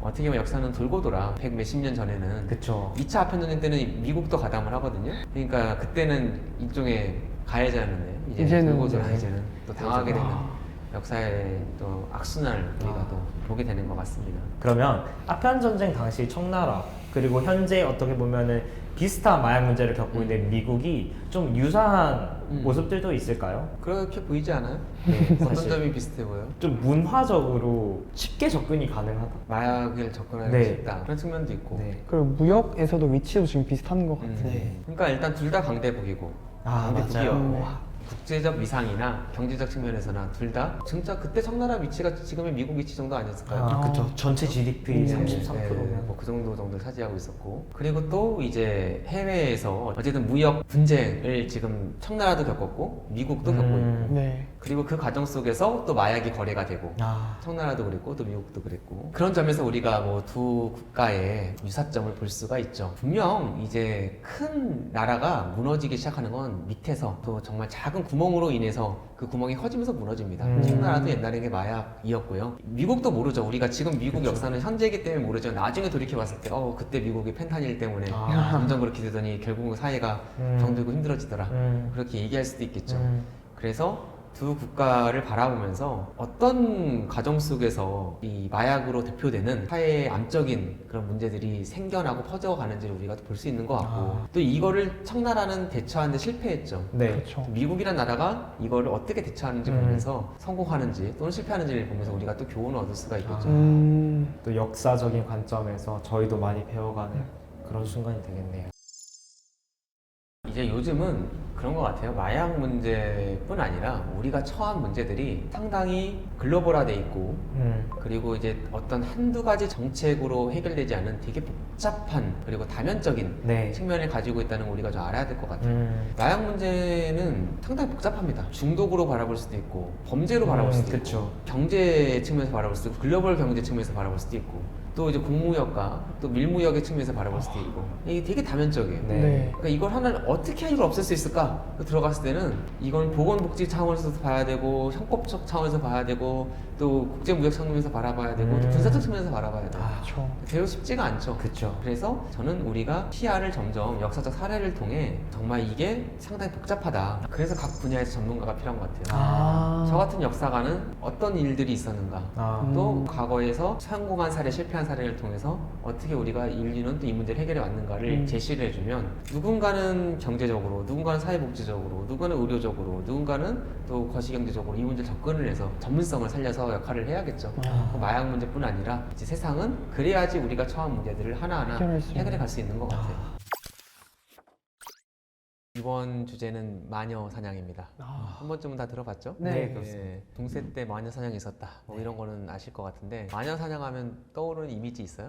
막 화형, 화형. 되게 잔인하게 죽이는 네. 것들. 저도 고문 어. 그리고 대중들이 그걸 감싸서 보고 있는 어. 그런 장면들이 좀 떠오르는 것 그쵸. 뭐 당시에도 그런 풍속화 그런 것들도 있었고 또 현재까지도 뭐 그런 이미지가 많이 있고 지금도 마녀 사냥이라는 용어가 쓰이잖아요. 네. 주로 어떨 때 많이 쓰이죠? 유명인이나 공인이 조금 잘못을 저질렀을 때 어. 대중들이 다 같이 할 때 쓰이고 혹은 억울하게 좀 어떤 사람이 당했을 때 그럴 때 사람들이 마녀 사냥이라는 표현을 좀 네. 은유적으로 사용하는 것 같습니다. 그러니까 누구를 판단하고 정죄하고 처벌하는데 이게 좀 불합리하고 그렇죠. 그리고 또 약간 대중심리 때문에 막 이렇게 몰아가고 네네. 그리고 되게 잔인하고 잔혹하고 뭐 그런 이미지와 우리의 생각에 있는 거죠. 네, 네. 맞습니다. 근데 이제 이런 마녀 사냥이 또 우리가 알고 있기로 언제 일어났습니까? 중세 시대 때. 중세하면 떠오르는 이미지 같은 거 있어요? 저는 교회, 교회가 많이 떠오르고 또 왕. 어떻게 보면은 정치적이나 종교적인 개입이 많이 되었던 시대가 아닌가 생각합니다. 기독교가 중심이 되었던 시대인 만큼. 그럼 중세하면 떠오르는 어떤 뭐 이미지나 사건이나 그런 것 있으세요? 저는 십자군 전쟁이 가장 떠오르는 것 같습니다. 왜요? 어떤 되게 종교 전쟁이라는 개념이 제가 처음 책에서 읽었을 때는 너무 와닿지 않는 개념이다. 왜냐하면 현대에는 국가 개념으로서 존재하는데 그래서 중세했을 때는 그런 종교적인 게 가장 떠오르는 것 같습니다. 그렇다고 아무리 종교가 중요한데 거기까지 가서 네. 사람을 그렇게 죽이고 네. 그래서 일단 한때는 중세를 되게 어둡게 봤죠. 되게 어두운 시기에 오죽하면 이제 암흑시대 그런 말도 있었잖아요. 네. 주로 이제 계몽주의가 유행할 때 이렇게 많이 봤는데 옛날 고대 로마 그리스 되게 찬란했잖아요. 네. 그리고 이제 당시 사람들이 보기에 지금 이제 근대에 접어들어서 우리도 되게 발전했어. 딱 중간에 낀 중세가 되게 어둡고 되게 불합리하고 그렇죠. 되게 좀 무식하고 이해가 안 되는 그런 시기로 바라보던 시기가 있었죠. 그리고 이제 요즘 들어서는 중세를 연구하는 학자들이 중세를 좀 너무 정상 비정상의 관점으로 보지 말고 중세를 말 그대로 좀 중세로 보자라는 자체로. 시기가 그런 시각들이 좀 있어요. 그러니까 무슨 얘기냐면은 객관적으로 바라보자. 우리가 보기엔 우스꽝스럽고 비합리적으로 보이지만 당시 사람들은 나름의 또 이유가 있고 합리성도 있었다라는 거죠. 이런 관점이 또 요즘의 중세를 바라보는 관점이기도 합니다. 재밌네요. 네. 그래서 이제 마녀 사냥도 물론 말도 안 되는 얘기잖아요. 네. 근데 좀 이런 관점으로 볼 필요도 있는 것 같아요. 아, 우리가 보기에는 뭐 너무 비합리적이고 말도 안 되고 뭐 어떻게 이런 일이 있을지 하지만 또 그 당시 사람한테는 상당히 합리적으로. 진정성 있고 진지한 이슈였어요. 그래서 이 고유한 논리가 또 있었고 네. 근데 그건 무엇이었을까 네. 한번 그렇게 바라보는 시각도 필요한 것 같아요. 궁금한데요. 네. 그럼 이 마녀 사냥이라는 용어 안에서 이 마녀란 어떤 사람이었을까요? 마녀하면 누구였을 것 같아요? 아, 이미지. 일단 확실하게 뭔가 주술을 쓸 것 같고. 빗자루 타고 다닐 것 같고 맞아요. 맞아요. 용광로 끓이면 할머니 떠오르는. 되게 괴팍하신 할머니 그런 이미지가 헨젤과 떠오르네요. 그레텔에서 애들 잡아먹는 네, 거죠. 네. 마녀에 대해 사실 우리가 좀 오해가 많아요. 일단 중세 마녀 사냥이 많았을까요? 그 이후에도 많이 등장했는데. 사실 마녀 사냥의 전성기는 1600년대 초반이에요. 오. 중세부터 있었지만 전성기는 오히려 15세기보다 17세기 정도였습니다. 17세기 정점을 찍습니다. 오히려 르네상스가 일어나고 또 과학혁명이 일어났던 시기에 오히려 더 마녀 재판은 더 많았어요. 가장 찬란했던 시기. 네. 그건 되게 의외네요. 그리고 영국의 이제 제임스 1세 네. 그러니까 1600년대 초반의 왕이었는데 그 왕은 직접 귀신론이라는 책도 쓰고 마녀라고 여겨지는 용의자 신문도 했었고 또 마녀 사냥을 명령하기도 했습니다. 그러니까 상당히 생각보다 근대적인 현상이다. 그러네요. 생각보다 많이 가까이에 있는 네. 역사 사실이군요. 그리고 잘 생각하면 마술, 마법 이런 거는 이때만 있었던 게 아니에요. 고대 그리스 로마 시대부터 있었죠. 네. 한마디로 갑자기 나타나는 상은 아니라는 거예요. 너무 우리가 마녀 마술을 되게 역사에서 되게 특이한 거, 예외적인 거 그렇게 보는 시각이 있는데 생각해보면 항상 이런 것들이 있었어요. 아, 우리나라 잘 보면은 어떻게 보면은 시작부터 그 환웅이라는 그쵸. 환웅 잘 보면 뭐 제사장 그런데 일종의 샤먼이잖아요. 네. 네. 뭐 그리고 거기에 공도 등장하고 네. 무슨 얘기를 하고 싶냐면 항상 우리 주변에 기성 종교로 보이지 않는 비과학적인. 비과학적인 일을 하는 사람들, 토속 신앙. 토속 신앙, 네. 뭐 무당, 네. 민간 의술 행하는 음. 사람들은 동서고금망론하고 항상 있었던 아, 것이죠. 그럼요. 그리고 항상 기득권층은 이들을 경계해요. 일단 위험하잖아요. 그쵸. 그렇죠. 약간 종교성도 있고 막 자기 추종자들도 있고 또 어쨌든 뭐 사회 해악도 가끔 끼치기도 하고 네. 그러니까 고대 로마 시대에도 이런 주술 하는 사람들을 탄압하는 일들도 많이 있었어요. 그러나 워낙 이제 민간에 끼친 영향력이 크니까 네. 이제 그들 약간 적정 수순에서 이렇게 제재를 하는 거죠. 조선 시대가 승유 억불도 했지만 사실 유교가 이렇게 확실하게 되면서 또 무속 신앙도 많이 탄압을 하거든요. 그쵸. 그렇다고 막 잡아 죽이까지는 않아요. 어느 정도는 이제 좀 풀어주면서 적절하게 제재를 하는데 서양에서는 특이하게 10세기 넘어서면서부터 전 유럽적으로 아주 강하게 이 사람들을 탄압을 하기 시작을 했죠. 그래서 마녀가 있었던 게 아니라 이들이 마녀로 정의가 되고 마술사로 정의가 되고 이들을 국가가 또 교회가 조직적으로 탄압을 하기 시작한 일이 나타났던 것이죠.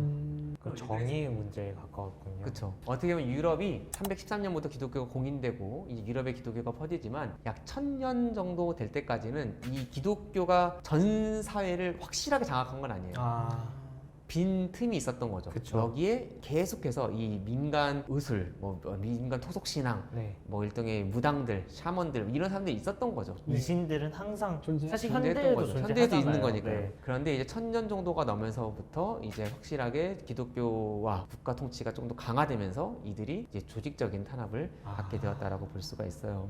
그리고 얼마나 죽었을 것 같아요? 마녀 사냥으로? 10,000명? 10,000명? 너무 좁게 보는 거 아니에요? 아.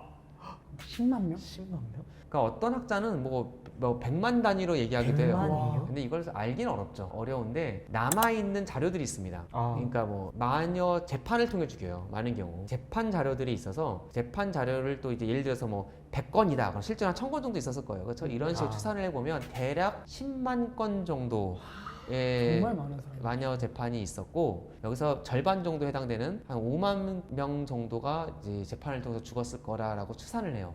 그럼 나머지 5만 명은 보통은 어떤 결과? 버티는 경우도 있고요. 아. 재판이니까 또 이제 뭐 죽임까지는 안 당하고 다른 벌을 받는 경우도 있고 아. 그리고 유럽에서 모든 사람 달려들어서 마녀를 사냥했던 것도 아니에요. 어. 이제 어디인가에서는 많이 죽였고 주로 중부 유럽 지역, 네. 뭐 독일 지역 그리고 또 동유럽 갈수록 또 덜 죽입니다. 아. 또 덜 했습니다. 그래서 이것도 지역적으로 차이가 있었다.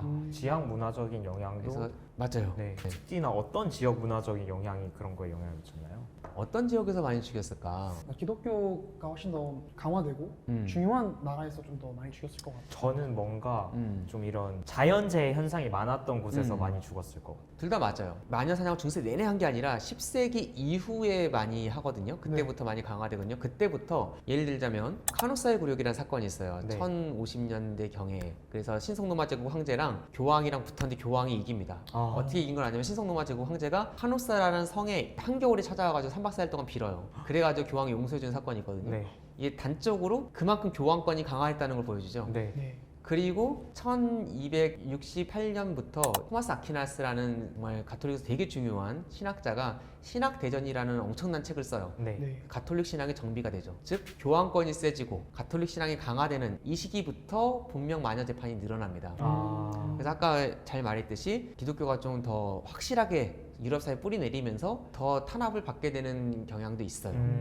그런데 언제부터 그런 마녀라는 개념이 정립이 되냐면 여러분이 아까 말했던 그런 마녀에 대한 스테레오 타입 있잖아요. 네. 그런 것들은 15세기경에 정립이 되거든요. 어. 이때부터 우리가 생각하는 마녀가 정립이 됩니다. 이때쯤에 어떤 일이 있었는가? 14, 15세기경부터 확실히 유럽의 혼란이 더 많아졌습니다. 전염병이 있었군요. 전염병, 대표적으로 흑사병. 흑사병. 흑사병. 1346년부터 유럽에 흑사병이 찾아오죠. 네. 약 5, 6년간 전 유럽을 휩쓸었고 이때 얼마 죽었는지는 지금도 아. 추산을 못하지만 지역에 따라 3분의 1 정도 인구가 감소한 경우도 있었어요. 상군을 엄청나게 이기면 많이 죽었죠. 네. 대학살이네요 정말. 그렇죠. 이 정도 혼란이면은 교회의 권위 또 세속적인 정부의 권위도 흔들릴 수밖에 없죠. 그렇죠. 거기다가 전쟁도 많았고 또 이제 다 연관되는 건데 기근도 심해지고 그리고 또 이때 또 환경학자들은 소빙하기가 찾아왔다고도 하죠. 아 네. 한마디로 사회가 엄청나게 혼란스러웠습니다. 네. 또 전쟁 대표적인 전쟁으로 이제 백년 전쟁도 네, 있었죠. 백년 전쟁. 그러니까 영국과. 한마디로 유럽은 혼란이 극대화되는 시기였어요.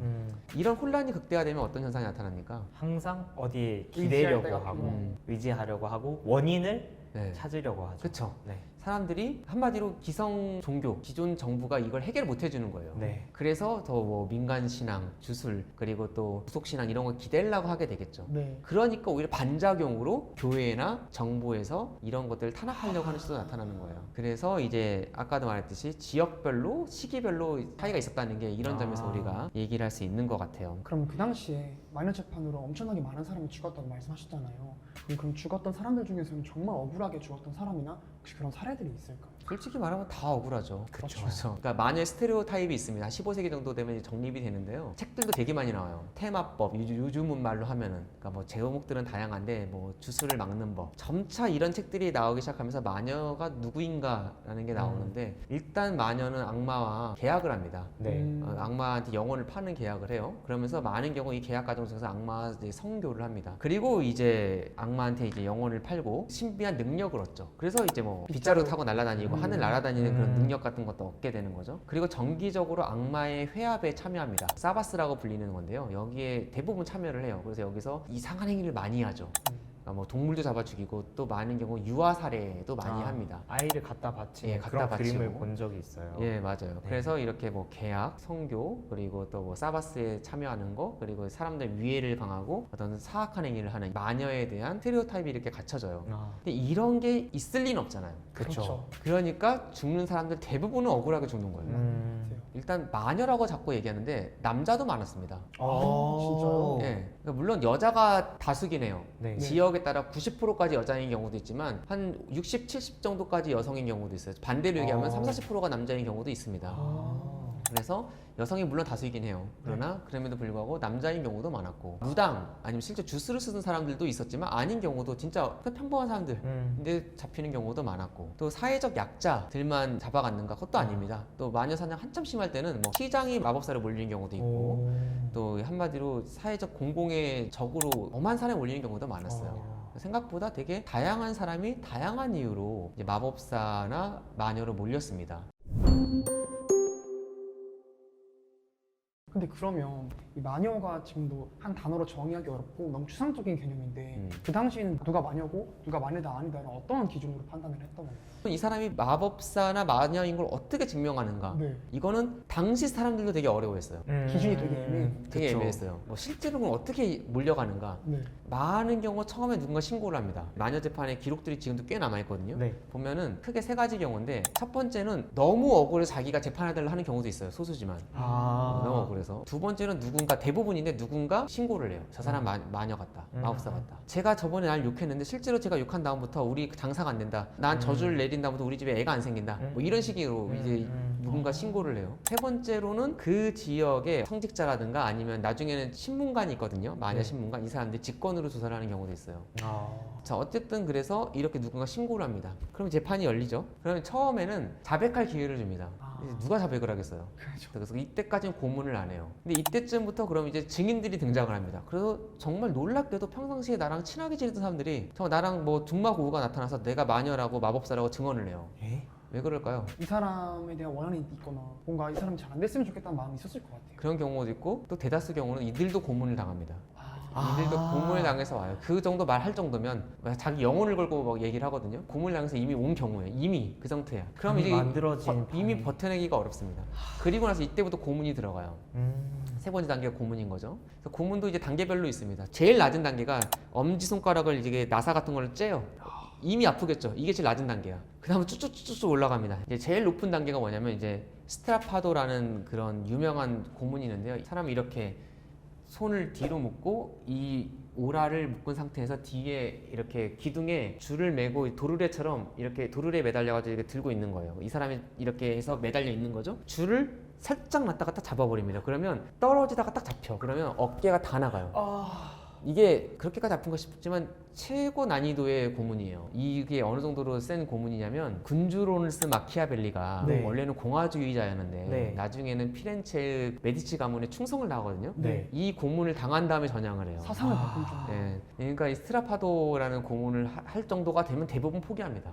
와. 이 정도가 되면 그래서 그 다음부터는 술술술 불어요. 정확히 얘기하면 이제 원하는 대로 얘기를 해줘요. 그쵸. 그리고 이게 또 자의에 의해서 고백을 해야 되기 때문에 자의에서 고백하냐고도 물어보거든요. 그럼 정말 내 자의다. 고백을 하게 됩니다. 고문을 한 다음에 자이냐고 물어보는 건가요? 웃긴 게 와. 이게 빠져나갈 수 없는 게 고문을 해서 자백을 하면 그게 또 인정이 되고 또 이제 이 사람이 마녀인가를 아는 표징 중에 하나가 마녀니까 악마가 힘을 줬을 거 아니에요? 그러니까 고문을 잘 버텨내는 게 마녀인 증거가 돼요.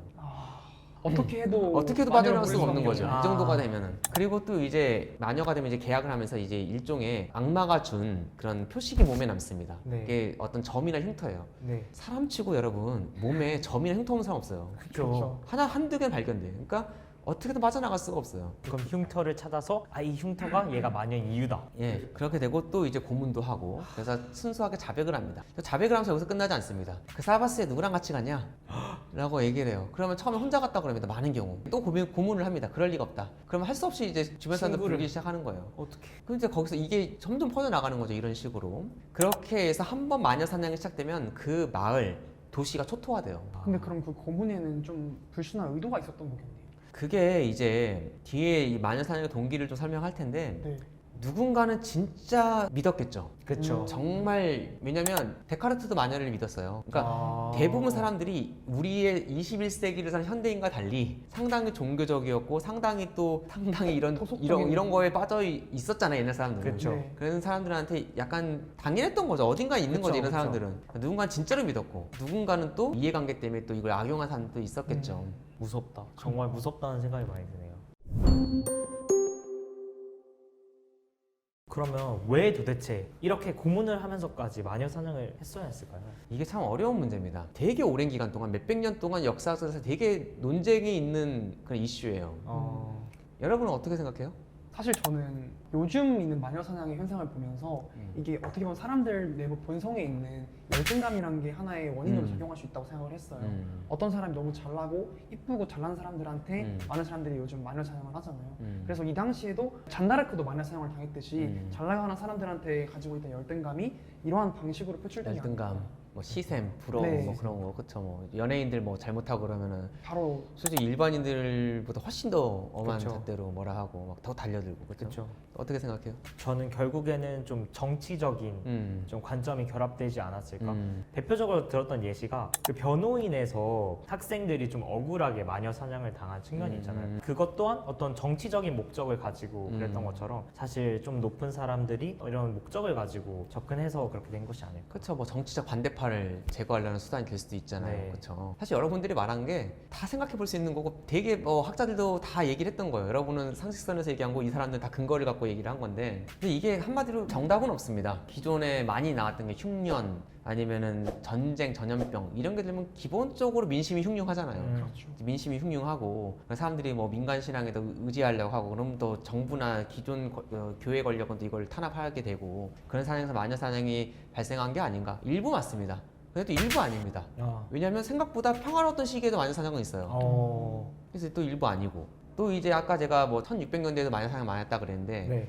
유럽에서는 종교 개혁 이후잖아요. 네. 그러니까 가톨릭과 개신교 간의 갈등에서 있었다라고 얘기하는 사람도 있어요. 실제로 이 마을에서 우리는 모두 개신교인데 얘는 가톨릭이야. 그럼 마녀로 몰거나 또 반대로 또 다 가톨릭 얘는 개신교야. 그럼 마녀로 몰거나 그런 경우도 있는데 안 그런 경우도 또 있어요. 그렇죠. 그러니까 예를 들어 같은 개신교 마을에서 개신교들을 모는 경우도 있고 반대로 같은 가톨릭 마을에서 또 가톨릭을 모는 경우도 있어요. 그러니까 또 맞지만 또 아닌 사례도 있고 그리고 또 아까 말했지만 뭐 정적을 제거하거나 또 재산을 뺏으려고 한 게 아닌가. 되게 부자가 있어. 얘만 죽이면 이거 뺏을 수 있잖아. 또 마녀로 몰면은. 근데 이렇게 볼 수도 있는데 그런 사례도 있고. 근데 반대로 생각을 해보면 약간 인과관계가 바뀐 거일 수도 있어요. 마녀라고 죽인 다음에 재산을 뺐죠 당연히. 네. 그렇지만 재산을 노리고 그렇게 많은 사람을 죽였다고? 그거는 또 사실 또 그렇게 보기도 또 애매한 측면이 있죠. 네. 그래서 한마디로 정답이 나오기는 쉽지 아. 않은 문제예요. 최근에 제가 좀 인상 깊게 본 연구를 하나 얘기해 보자면 네. 키스 토마스라는 연구자가 이 사람은 이제 무엇에서 원인을 찾았냐면 죄책감에서 찾았어요. 누가 많이 죽었는가를 보면 아까도 말했지만 남자도 죽었고 뭐 권력 있는 사람도 죽고 하지만 그래도 다수는 여성인데 네. 대부분 가난하고 사회적 신분도 낮고 자식 없는 과부나 한마디로 좀 지켜줄 약자. 사람이 없는 사람들. 네. 그렇죠. 그런데 또 억울한 게 많으니까 많이 부딪혀. 그렇죠. 사회적으로 트러블 메이커인 사람들이 결국은 많이 죽어요. 아. 집단으로 봤을 때. 네. 그 이 사람들이 왜 많이 죽었을까 생각을 해보면 사람이 이제 그런 심리가 있는 거예요. 전통적으로 옛날 중세에서 근대로 넘어가는 시기에 뭐가 무너지냐면 마을 공동체에서 이 약자들을 보호해주는 시스템이 그래도 있었는데 그게 무너지기 시작을 하는 거죠. 근대로 가면서 산업 자본주의가 등장을 하면서 이게 미안하잖아요. 처음에는 그렇죠. 이게 조금 발전하잖아요. 차라리 얘를 악마화해버리는 거야. 아. 자기 죄책감을 덜기 위해서. 그렇죠. 그런 집단적인 심리가 있었다고 얘기를 하는데 물론 이거 하나로 또 설명할 수는 그쵸, 없지만 그쵸. 왜 이런 부류의 사람들이 많이 죽었을까를 설명해주는 어느 정도 근거는 있는 설명인 것 같아요. 다시 한번 얘기하지만 마녀사냥의 이유는 생각보다 복잡하다, 너무 다양하다. 다양하다. 결국에는 이 마녀사냥이란 것도 종식이 되었잖아요. 어떤 방식으로 종식이 되었나요? 이제 마녀 재판이 언제까지 있었던 것 같아요? 전성기가 16, 17세기라고 말씀하셨으니까 한 18세기 정도? 마지막 마녀 재판 기록이 비르텐부르크라는 독일 지역에서 1805년에 있었어요. 네. 생각보다 길었죠? 네. 그러나 이제 점점 줄어듭니다. 아. 점점 줄어들고 결국 이제 재판 횟수도 줄어들고 나중에 궁극적으로 이제 마녀라는 게 제가 안 되는 시기가 찾아와요. 그러니까 정확히 얘기하면 마녀 재판은 교회에서 열어요. 네. 그 교회가 하는 일은 얘가 마녀라는 걸 밝혀내는 거야. 당시에도 교회가 사람 죽일 권리는 없었어요. 아. 교회가 죽인 게 아니야. 이걸 밝혀내고 세속 법정으로 넘기면 세속 법정에서 마녀라는 죄로 사람을 죽이는 거죠. 마녀가 범죄가 아니게 되는 거예요. 예. 그 마녀가 범죄가 아니게 되는 시기가 대부분 유럽 국가가 1700년대입니다. 그러면 왜 없어졌을까요? 1700년대라고 하면은 이제 수학과 과학에 대한 어떤 개념들이 생겨나면서 사람들이 좀 의심을 하게 된 것이 아닌가. 관찰적인 개념이 좀 도입된 거 아닐까 생각이 듭니다. 아주 말 잘했어요. 이 시기가 우리가 흔히 계몽주의 시대 또 과학혁명의 시대라고 얘기를 해요. 갑자기 공학이 발달한 게 아니라 뉴턴이 1700년대 초반에 그 프린시피아를 쓰잖아요. 그리고 이제 과학혁명 시대를 활짝 열지 않습니까? 네. 그리고 이제 계몽주의, 합리성, 이성을 강조하는 그런 사조가 유럽에 퍼지잖아요. 네. 그래서 여태까지 많이 얘기했던 바는 이런 과학혁명의 시대, 계몽주의 시대가 찾아오면서 점차 줄어든 게 아닌가 하고 얘기를 하고 일면 맞습니다. 네. 그러나 또 그것만은 설명이 안 되는 게 우리가 지금의 관점으로 보니까 과학혁명의 시대, 계몽의 시대지 1700년대에 여러분 여전히 많은 사람들이 마녀를 믿었어요. 그쵸. 뉴턴이 프린시피아 쳤는데 몇 명을 읽어봤겠어요? 그거죠. 극히 일부. 지식인들이 또 지식인들만의 정말 어떻게 보면 계몽인 거죠. 네. 그렇죠. 대부분의 사람들은 아직도 여기서 헤어나지 못하고 있었던 거죠. 그래서 그것도 일면 영향을 주었으나 한마디로 요즘 유행하는 것처럼 과학혁명과 계몽주의의 영향력은 언이분했다. 사회적으로 보면은. 그래서 이제 뭘로 요즘에 많이 생각을 하냐면 일단 마녀 재판에 대한 비판이 많았어요. 누가 봐도 억울한 일이잖아요. 네, 당시 그쵸, 사람들 그쵸. 봐도. 근데 이게 판단 기준이 너무나도 모호하고 비논리적이니까. 네. 피해자도 많아요. 그쵸. 그렇잖아. 억울하게 죽은 자기 아버지 억울하게 죽고 막 그런 게 얼마나 많았겠어요. 아, 그쵸. 그러니까 당시에도 마녀 재판이 너무 불합리하고 비합리적이라 그렇게 보는 사람들이 꽤 있었습니다. 아. 특히 아까 말한 그런 원천 봉쇄 오르잖아요. 버티면은 그것도 마녀야. 자백하면 마녀야.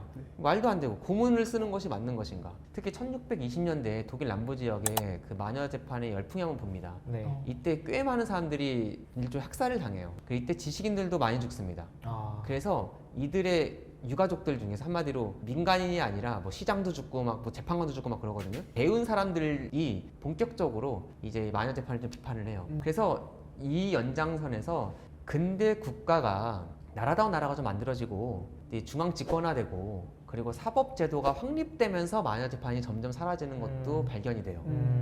결국 법치가 확립이 되면서 그렇죠. 동시에 종교적인 그런 것들은 사라지게 되는. 예를 들어서 이때는 누구나 민간인이 기소할 수 있어요. 교회도 기소를 해요. 네. 그렇죠. 이 사람 마녀 같다 하면 그 재판 들어가요. 요즘은 어떻게 됩니까? 다 절차가 있죠. 절차가 있죠. 네. 검사나 수사 기관을 통해서 이게 수사도 이루어지고 기소를 하게 되지 않습니까? 네. 그렇죠. 그래서 사법제도가 한마디로 법치에 놓이게 되고 또 중앙집권화 되잖아요. 네. 이런 과정이 유럽에서 겪게 되면서 아무나 마녀라고 뭐 이렇게 사람을 가두고 재판할 수 못하게 되고 또 점점 중앙정부가 재판을 장악을 하게 되거든요. 네. 방금 봤듯이 교회가 중세에서는 꽤 많은 재판 과정에서 비중을 차지했잖아요. 네. 이제 교회의 역할이 줄어들고 중앙정부가 장악을 하게 되고 영국 같은 경우는 이제 순회 재판관이라고 그래서 중앙에서 파견한 재판관들이 이제 지방을 들면서 재판을 해요. 네.